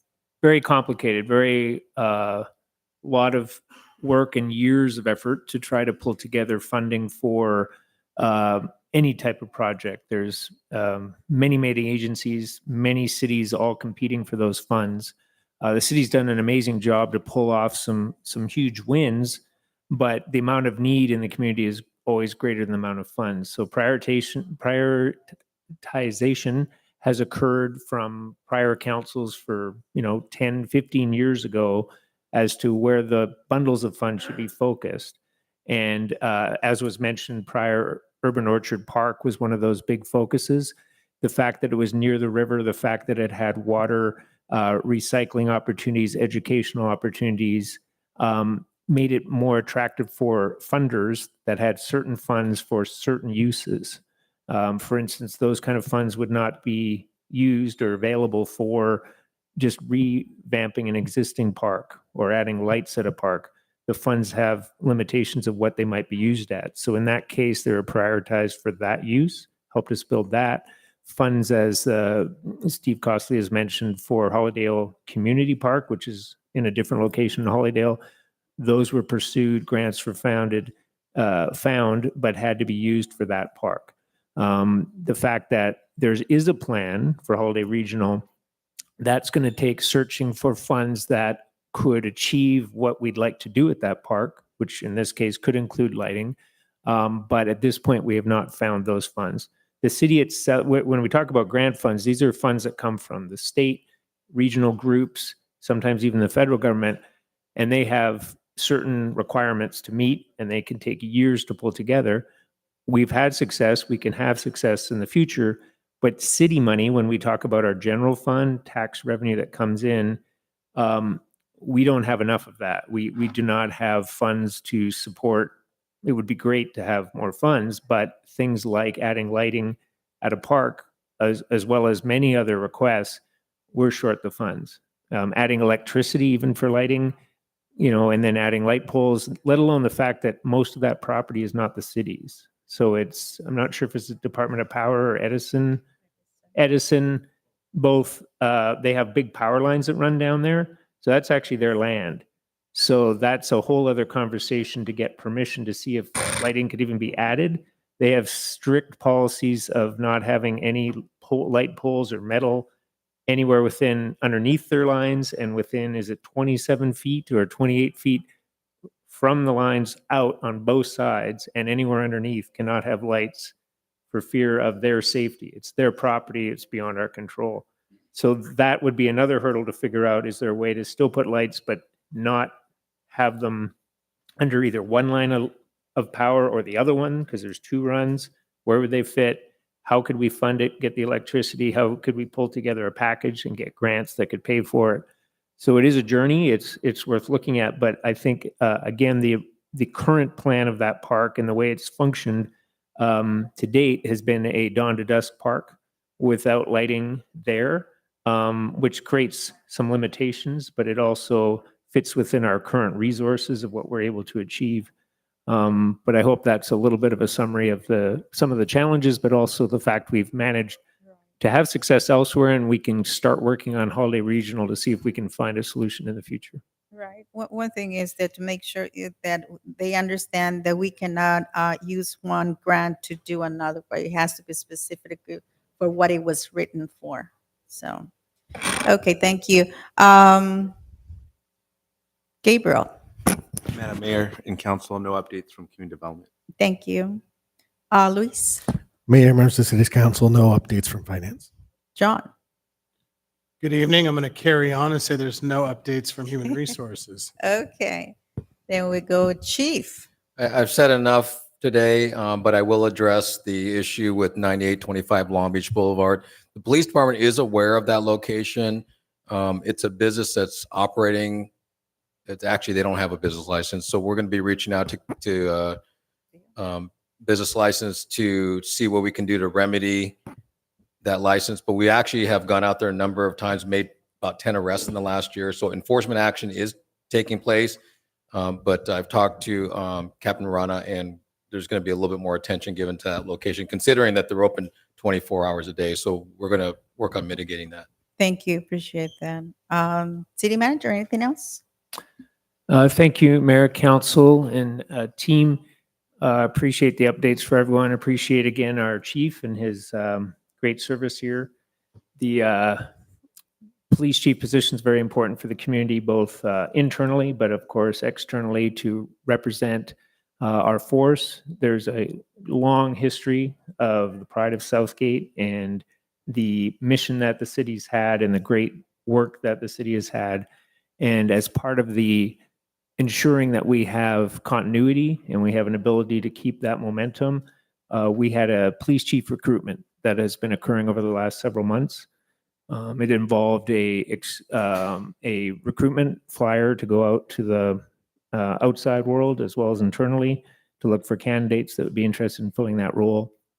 There was a panel interview with external city chiefs to get their feedback on the candidates to see who they think would be the best leader of the candidates.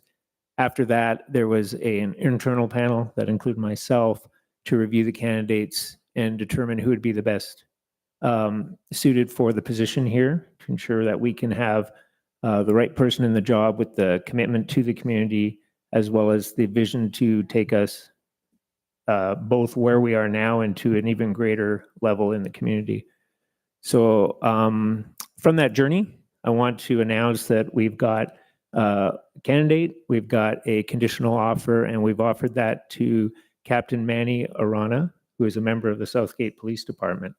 And so we have offered that conditional offer. When that's cleared, we would expect it will be, then we will finalize that paperwork and make an official statement and swearing in of our Southgate's new police chief, Captain Arana.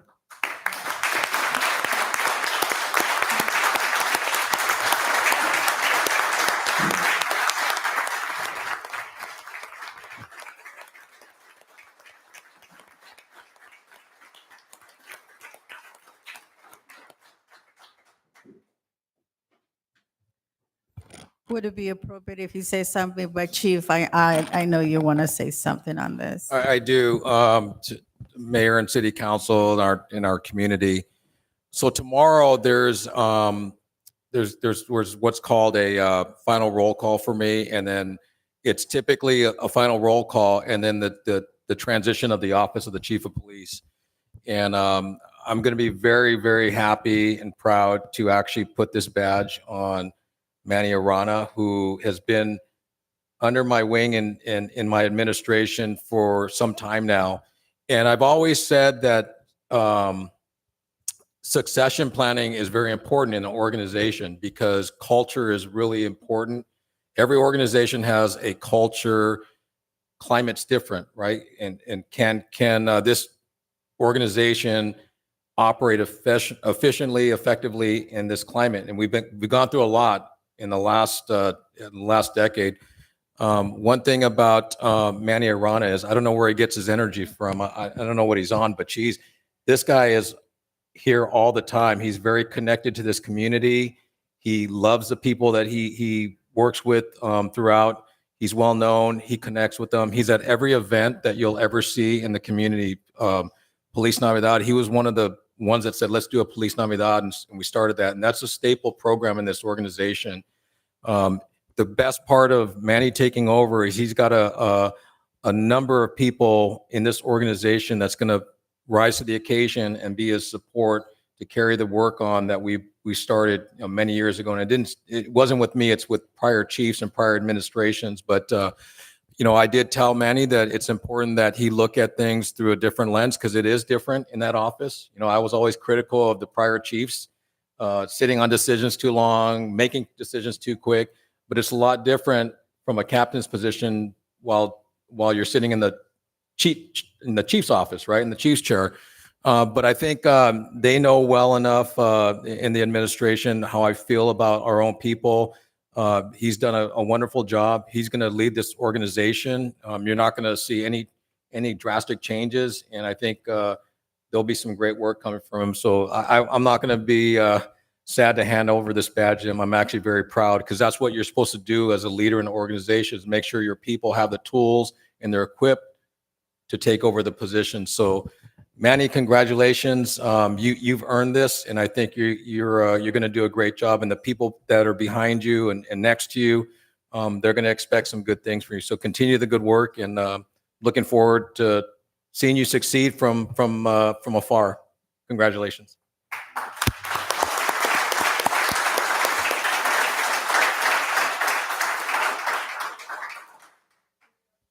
Is it appropriate for him to come and say something at this point or no? I think you are the mayor. So you make the call. Captain Arana, if you can please come up and say something. I just want to follow protocol here. There are rules and regulations that we should follow. You get 3 minutes. Madam Mayor, thank you. Members of the council, city staff, my new boss, Rob Houston. Chief of Police, thank you. Community members, my police department that I love with all my heart. As I stand here tonight, being considered for this position of Chief of Police for the police department that I love, truly love with all my heart, is one of the greatest honors in my life.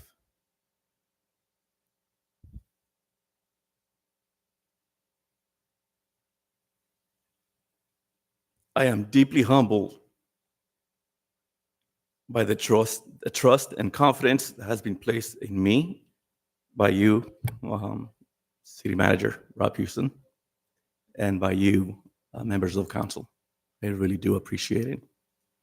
But also by the trust that was placed in me by my police department and my community. As the incoming chief, my vision is to strengthen trust, accountability, and innovation in our policing. I will focus on community engagement, officer wellness, and professional development. I will embrace new ideas and technology while never losing sight of our fundamental mission, which is to protect the community. I know that challenges will come, but I believe also that challenges bring opportunity to learn, opportunities to improve, and to be better. With teamwork, open communication, shared purpose, there's nothing that this department and this community cannot achieve together. Finally, I want to say how truly thankful I am. As you can tell, I'm very emotional, not only for this position, but for the privilege of serving the city of Southgate and the community. I don't take this role lightly. I understand the responsibility that comes with this promotion, and I will work every day to earn and maintain your trust. Thank you for believing in me, for supporting my department, and for allowing me the honor to serve as your chief of police. Together, we will continue to make this community a place we call home. Thank you. Thank you.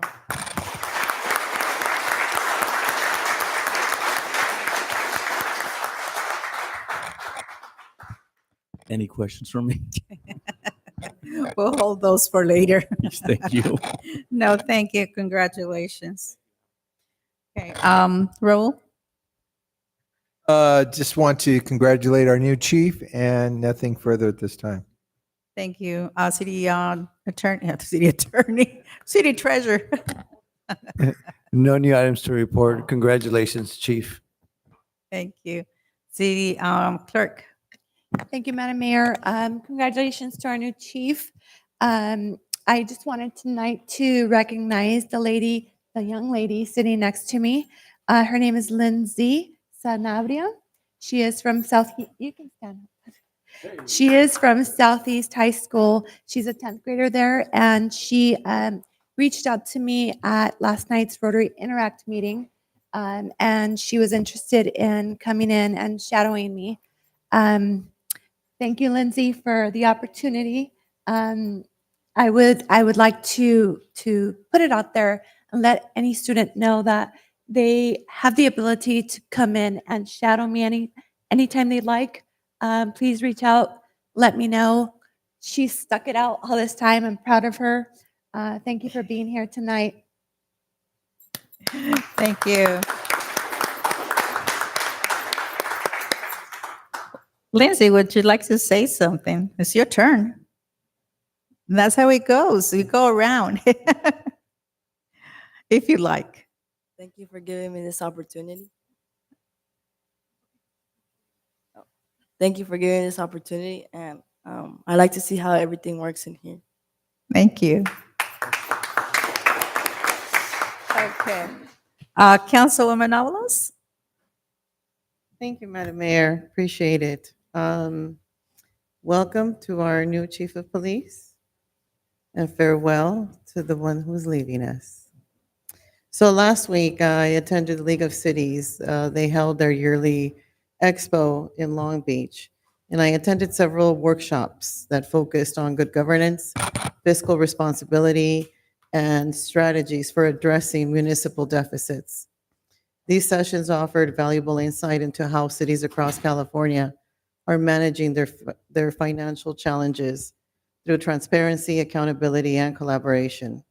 In addition, I also attended a community recognition dinner honoring several of our nonprofit organizations in the Southeast Los Angeles area, including the YMCA and the Sela Kiwanis. It was truly inspiring to see these organizations being celebrated for their continued service and positive impact in our community during these difficult and uncertain times that we're living in. I also had the privilege of attending the grand reopening of our new Circle Park in the Carmont area in Southgate.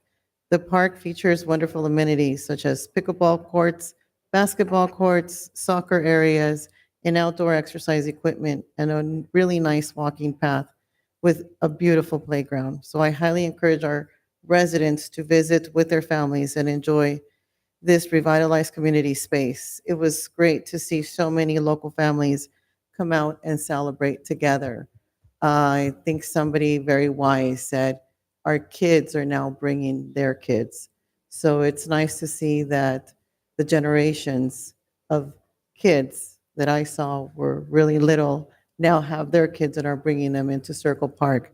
So they are very happy to see the wonderful changes, Steve. So thank you for bringing that into that area. And for the record, there were no outside board meetings that were conducted due to the Cal City conferences. My full participation was dedicated to the Cal City sponsors workshops and official events that were focused on strengthening our city's governance and fiscal sustainability. I also learned about several new legislation that is coming down the pipeline, specifically SB 707, which is the open meeting and the teleconferencing requirements that the city is now going to have to hold. I know they don't commence until July of next year.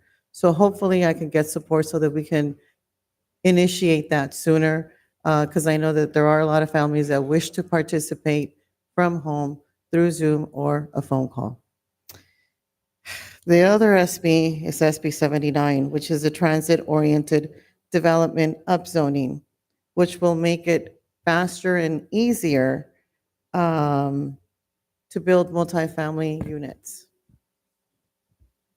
which is great, but it takes away the local control that this council has. So what does that mean, Southgate community? That means that if there's a developer that says, hey, I would like to purchase this 5 parcels, and they offer those residents a good offer, they buy those 5 parcels, and because it's close to the train or the bus stop, they can build as many multifamily homes they want on those 5 lots. And this council has absolutely no vote or voice, and neither do you. That is what's happening up in Sacramento. And how high can they go? 6 stories high, 65 feet up. I don't know about you, but for me, when my parents purchased their property, it was a single family residence, 1 floor, no more than 2. So this is something that is going to impact our community, and we have absolutely no voice. So all we can do is try to work with our legislators and see if they can make any changes. But at this point, the governor has already signed it. And unfortunately, because of Senator Wiener coming out, looking at Southgate, they came up with this formula that now Southgate needs to build 8,200 plus new housing. I don't know where they're going to put it. But when I went up to Sacramento and had a conversation with some of our legislators, it's easy. Just go up. The last time I checked, we're not downtown LA, and we surely are not New York. We are Southgate. So I just want to inform the community that some of these things are out of our hands and at the state level. So we need to make sure those that we elect are actually thinking of those that are down here at the local level. With that, Madam Mayor, Thank you. Thank you, Councilwoman, and that is really sad to, and we know that we oppose and we send letters of opposition, and I know that the majority of our local cities also send opposition, and they just went with it. So here we are. Councilman Gill. Sorry, one more thing. Remember to vote. The ballots are out. Vote. Just remember to vote and use your voice. Thank you. Yeah, well, Councilman Hurtado, go ahead. you have no idea how sometimes we want to say something that we're prohibited from doing. So I applaud her restraint, but it is challenging sometimes. And again, I think, you know, as elected officials, we find ourselves in positions where we try to look at what the state is doing so that we can either chime in, you know, and I've written letters, but I make sure that when I write the letters to the governor or the assembly or the Senate, that I tell them that even though I'm a council member, I'm not representing my colleagues because I don't have the authority to do that. So I just identify myself as council member, but for identification purposes only. And a couple of them, one of them had to do with the Assembly bill, the Senate bills, it's DeRosso 707, and I can't go into too much because she did talk about it and it would be inappropriate. But my concern about it has to do with what the law is saying is that we have a call-in feature, which is great. And I think we want to get more input from people, but where it becomes a problem is that if the system goes down, as it has on multiple occasions, is we have to stop the meeting and cannot proceed because people have an expectation that they can call in. However, the change in the new law is that it says that if the system goes down, all you have to do is wait 1 hour. And if in that hour you can't get the system back on, you can proceed with the meeting. And if somebody was going to call in, they are out of luck. My concern with that, and this is what I expressed to the elected officials at the state level, is that if the system goes down, and it will go down, I would hate somebody to say, I think it was, because it happened a couple of times where somebody accused our city clerk of deliberately shutting the system down, and she didn't do that. And so there's an important subject that we're going to discuss and going to vote on, and the system goes down, and then an hour passes, it's going to create that bit of a problem. And again, this does not take effect until July 1st of 2026. If we were to start this now, I mean, we could make a decision to do that, but if we were to start it now, if the system goes down, the 1 hour deal doesn't apply. That doesn't apply until next year. So if we were to start it now, if the system goes down, we have to wait and wait and wait until the system gets back operational. We had actually an incident where our park director had, I forget the millions of dollars that we had on the agenda that night, but the system went down and we did not leave here until the system came back up so that we can vote on that. Had we not voted on it, we would have lost those millions of dollars for park improvements.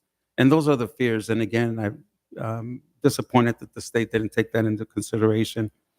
The issue with AYS, so I'm glad that we finally addressed some of those concerns.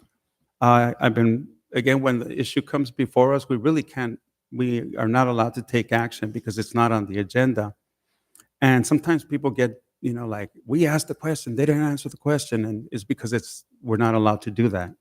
But the issue with AYSO,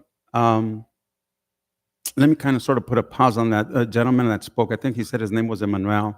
He spoke about the fact that youth programs do make a difference. I personally served over 30 years volunteer with the Southgate Junior Athletic Association. But even though that was my main personal focus, I worked very closely with the Southgate Aquatics, with AYSO when Rosenda was there and with Enrique was there. Worked very closely with Laura Gonzalez with the Aquatics. In fact, in my office, I have a jacket that they gave me this year for being very supportive of the program. The Aztecs, well, yeah. So Southgate Youth Football, Southgate Aztecs, they kind of work together.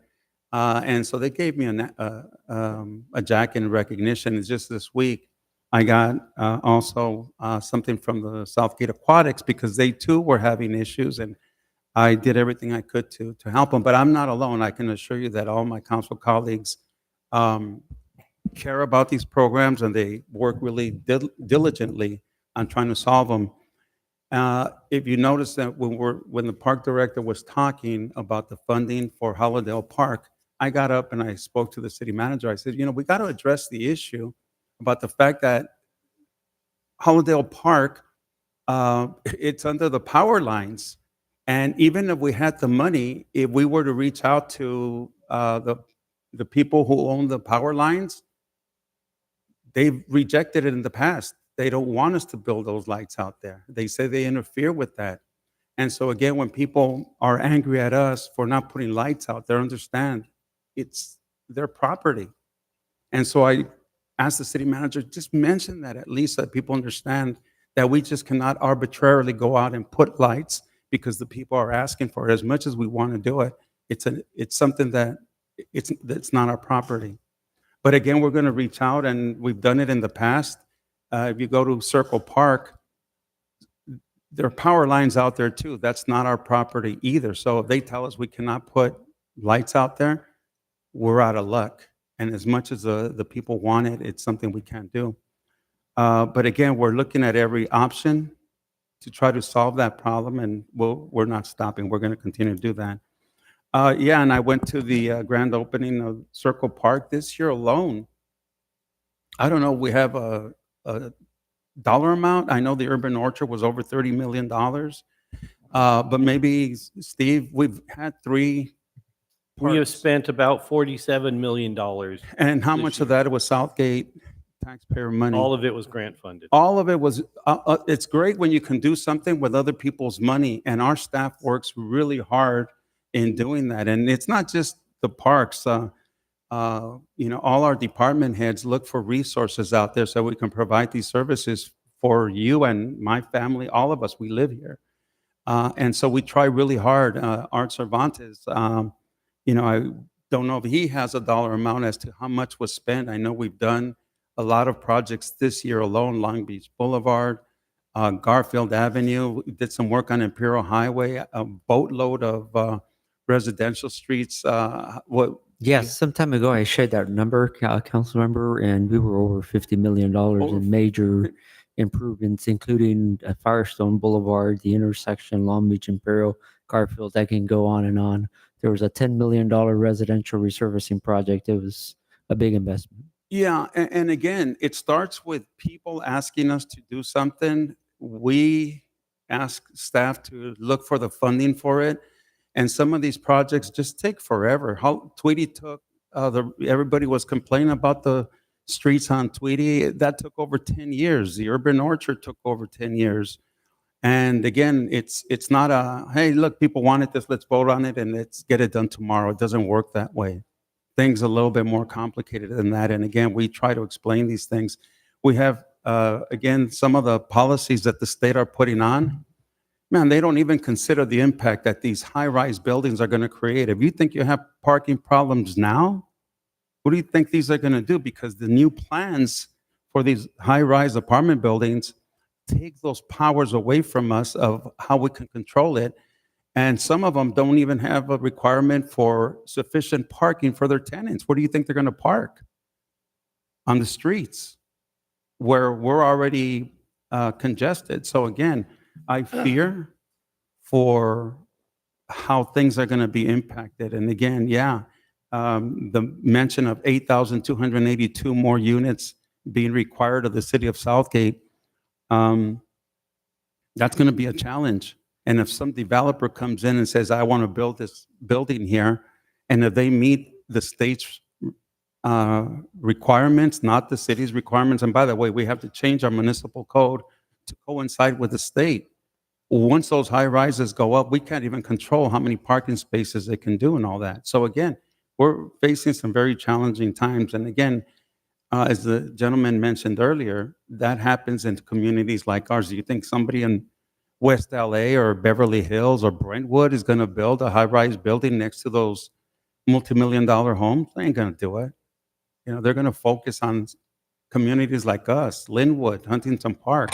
They're going to just put all these high-rise buildings here in our communities, and if we were to reject them, we can get fined, and it's a pretty hefty fine. But again, this is where you, as community members, can look at these things that are happening at the state level, reach out to your officials at the Assembly, the Senate, and the governor's office, and also the county. Reach out to everybody, let them know, hey, this is a negative impact on our community. Can you please stop that? Have some consideration. And I think that'll about cover it. So thank you, Madam Mayor. Thank you. We're going to time you next time. Councilman Rios. Thank you, Madam Mayor. And all right. Gracias por venir, que los que están aquí. Thank you for being here today and staying this late with us. I know there's a game going on. Hay un juego, ¿verdad? Does anybody know the score? Some people have it recorded. Don't Okay. say it. All right. But, you know, on a serious note, it's good, you know, the people from AYSO have been here several times, okay? And we've been making excuses. And you know, there's some legitimacy for some, but I think we could do better. I think that this city could do better.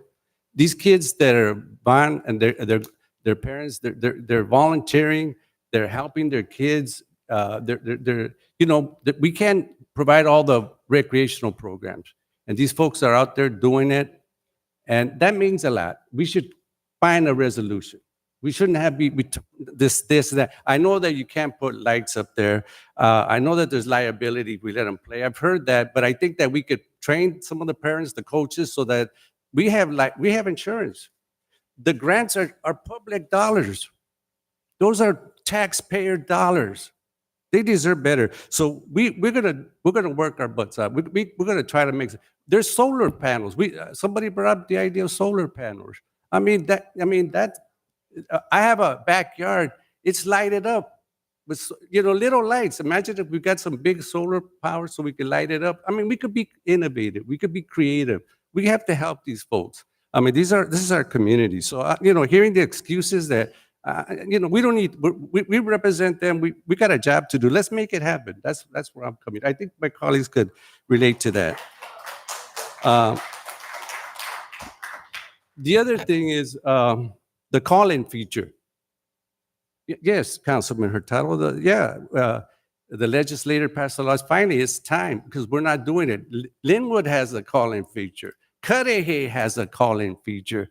Downey has a call-in. Everybody has a call-in feature. That's another excuse. We should have it. We shouldn't wait till. Come on, the technology's out there. Our job is to hear from the residents, and so we should do every effort to get those call-in feature in place now, not wait. A lot of hardworking community are working. They can't be here tonight, and we're missing out on that input.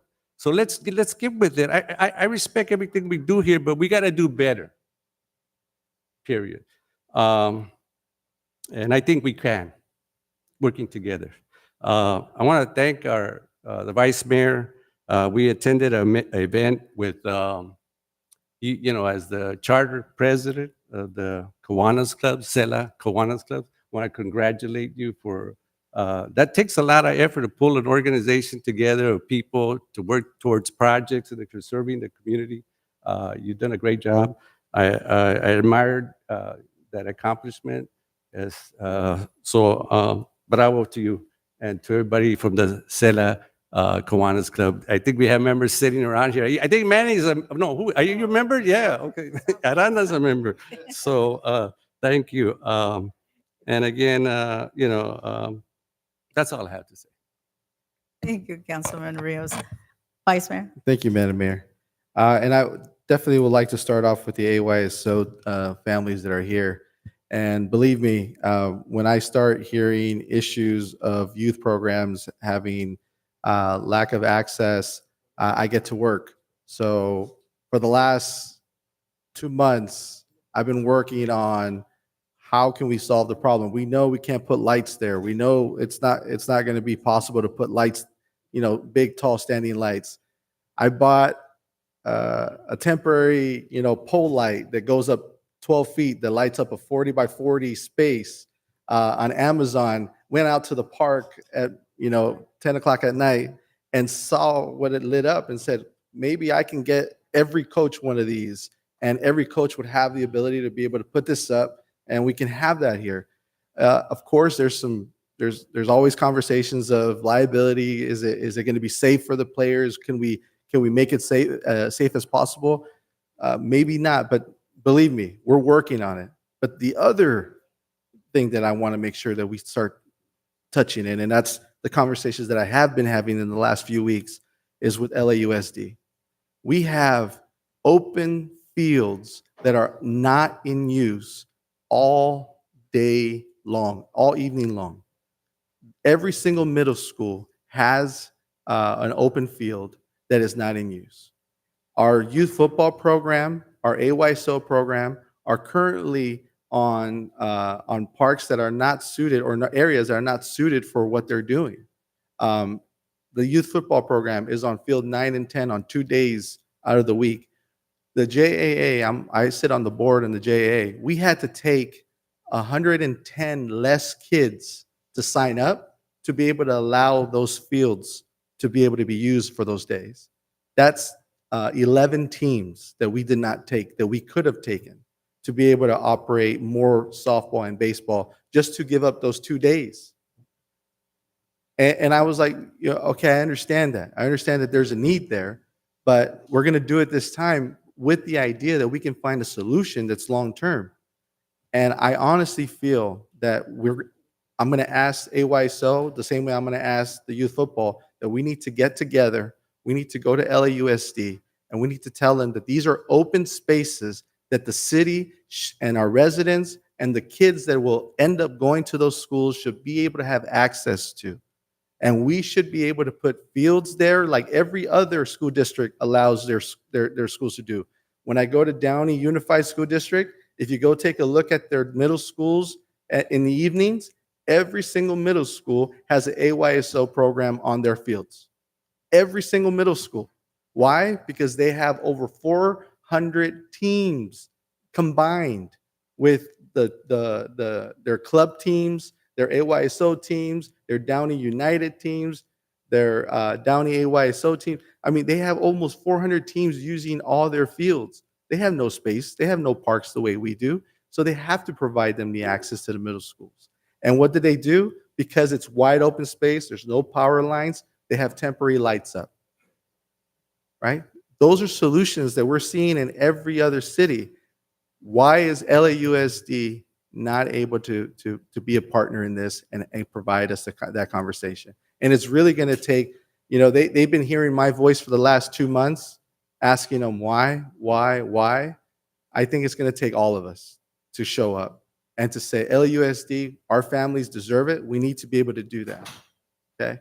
I know there was a comment that was made that, they have a baseball field with very little people using it. I really want you to understand, when you go watch a Dodger game, there's only 9 people on a field. And that's a huge field. The reason is because you have to practice with all that space. You have to hit fly balls. You have to be able to do it. It's required for that space. There's only 9 players on the field and on Dodger Stadium. And I understand that that's may appear like wasted space. We told the youth football the same thing. Why is it that we're not getting access to more fields when there's only 20 players on there every hour? Well, because that's 2 teams. Those 2 teams deserve a place to be able to practice on their field. I'm not going to argue that you don't deserve a place to practice as well, but there has to be a better solution for this. We shouldn't impact one program to benefit another program.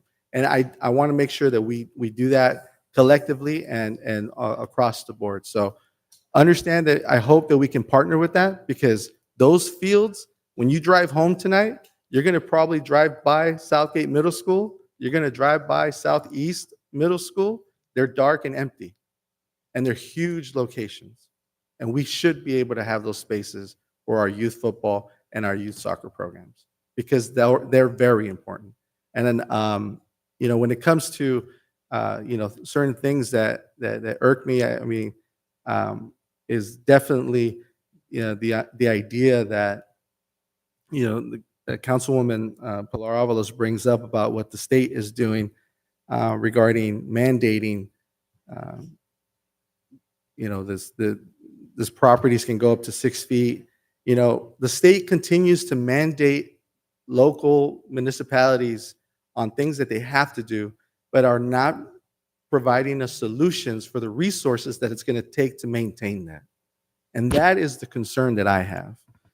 When you pay your property taxes in the city of Southgate, that 1% of your assessed value, the city of Southgate gets to keep 6.14% of that money. 6.14% of that 1%. So if you pay $100 into property taxes, just using an easy number, we only get $6.14 of that $100. The rest of the money goes to the county and goes to other agencies that collect that. But in other cities, they're able to allocate up to 17, 18%. They're able to keep that much of their property tax money. What makes us so different from them? And when I take a look at this list, because I'm a nerd. I'm a banker by trade. So I started to wonder what are the numbers for the neighboring cities. City of Bell, 5.15%. That's what they get to allocate. Cudahy is 6.60. Norwalk, 6.68. But when you start looking at cities like Arcadia, 9.57. Montebello, 10.20. Linwood, 11.63. Downey, 14.86. Beverly Hills, 17.19. Burbank, 18.97. That's how much money they're able to collect from their property taxes. And we're stuck at 6.14%. We've been talking for the last year about our lack of revenue. And really, this is one of these topics that is a hard solution because in order for us to get more money, there's a group of people who are going to have to get less, which is going to be the county, the state, and everybody can hear it. Everybody's broke. The state's telling us they don't have money. The county's telling us they're running out of money. They're having to figure out how they're going to pay their county fire department, how they're going to pay their librarians, and how they're going to manage their finances. So nobody is really trying to figure out how to make fair allocations work. But believe me, this is one of my pet peeve projects. And every time I see these numbers and when the state mandates us to do something, I throw this back at our state representatives and say, change this and help us be successful. So I really hope that, today, we start that conversation of how we need to start asking the people who make the rules to be better for us. Because we're up here doing it, 5 of us, but it really is going to take all of us. It really is going to take all of us. It's going to take the AYSO community. It's going to take the youth football community. It's going to take the residents to really say, we have to do something. There has to be change. It should not be allowed to happen. There has to be equity for us. Thank you. Thank you, Vice Mayor. Thank you, Council, and for sharing all your comments. I'm going to make it very short because I want to get going with this meeting. Again, congratulations on the new park and for those families that were there last night at Circle Park. And this is the last park that we have openings on.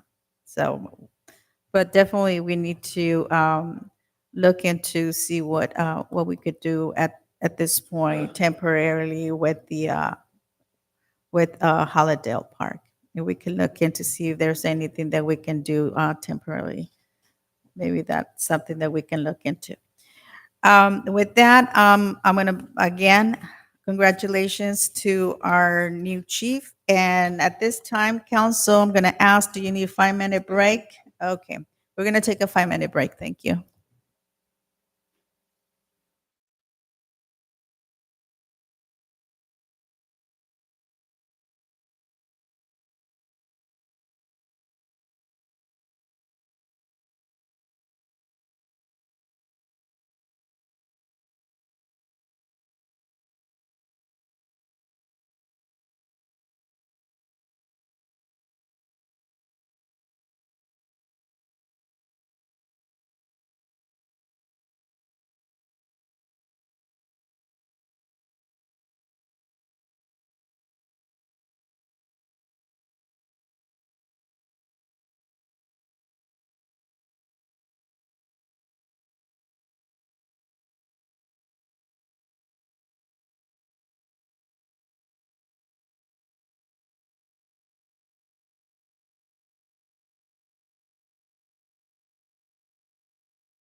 Can get directors back, council back. 5 minutes are up.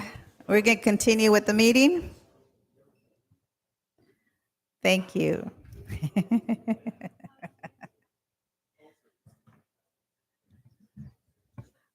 I'm only one up here. Okay. Can we? Council, they're outside. Please come back. No,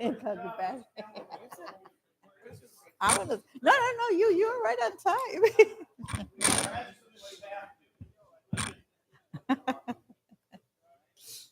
Oh, it's crazy. Dina, thank you. Thank you. Okay. I need one more council member and we can go. Okay. Yes. Thank you. Okay. Are you ready, City Clerk? Josh, I need one. That's it. Okay. We are back from break. City Clerk, if you can please read consent calendar. Agenda items 3, 4, 5, 6, 7, 8, and 9 are consent calendar items, Madam Mayor. Thank you. Okay, Council, do you want to pull any items?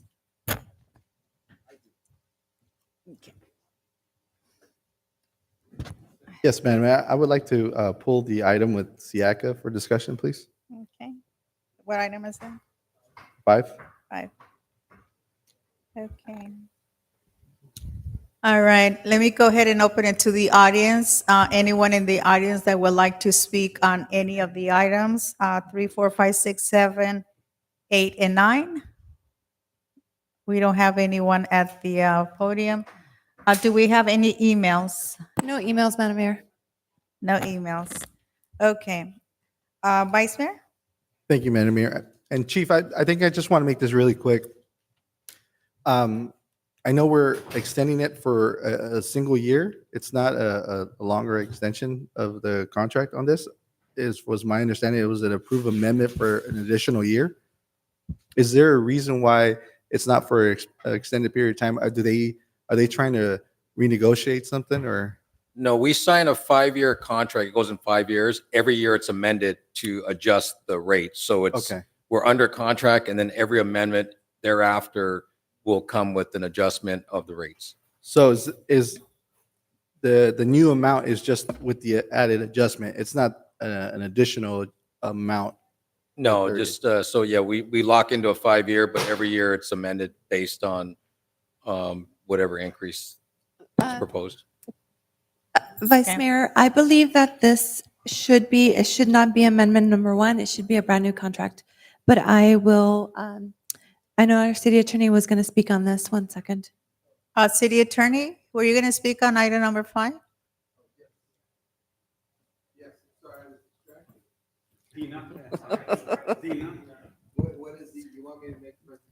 No. Yes, Siaka? please. No. Presentation. If it's a new contract or if it's just an amendment to this. current- Thank you very much, council member. It's a new contract. It's very similar to the old one, which is why we normally refer to as an amendment. But the prior contracts had a guarantee provision on revenue. This one does not have a guarantee clause in it, meaning that in the past, when Siaka goes out and they issue fines and collect revenue, that we would share in that. And the prior versions of the contract would have a specific dollar amount that they would guarantee that we would receive. I want to say it was $230-something thousand, whatever that was. So if our bill for Siaka was, say, $1 million, it's over that now, but for example purposes, that 230,000 would come back to us at the end of the year, fiscal year, and essentially it would serve as a reduction in the service. What Siaka has done, and this was the subject of a lot of negotiation, was to remove that contract. So if we're able to continue to work with them on assisting them to go around the city, to do the licensing and the fee revenue generation that they do, we should exceed the $233,000 amount. If we don't, then we'll get up to whatever they collect. And so this was a subject of negotiations that started in July and continued up through September. And that's why it's just on the council agenda tonight. But it is a new contract. It could have been called an amendment, but it's really a new contract. And this is only for a year. That's correct. Okay. Next So- year, and every year we can expect to have a increase in what the SIACA is charging the city. And there's no competition, no other vendor around nearby that we. could- Yeah, accessibility for these services is nil. Right. Okay, any other question from council? Can I get a motion, please? So moved. Motion Motion. to approve all consent items 3 through 9. Okay, got a motion and a second. Second, yeah. Roll call, please. Councilmember Avalos, Yes. Councilmember Hurtado, Yes. Councilmember Rios, Yes. Vice Mayor Barron, Yes. Mayor Davila. Yes. Thank Motion you. passes. Okay, at this time we'll go to warrants.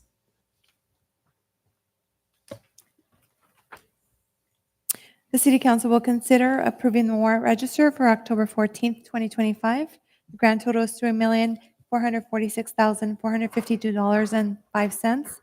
Cancellations are 110340, 111051, 109484, 111347, 110576, 111680, 111681, 111682, 683, 684, and 111193. Thank you, Madam Mayor. Thank you. City Auditor? Thank you, Madam Mayor. I'd like to go ahead and open up to any member here in the audience. Seeing none. Any emails, Madam Clerk? We have no emails.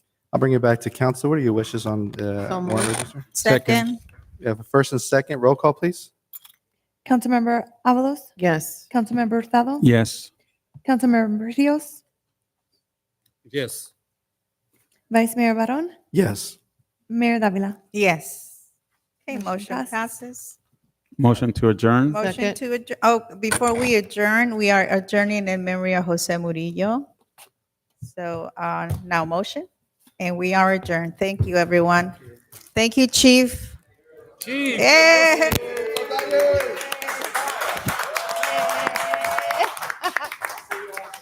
Your last meeting.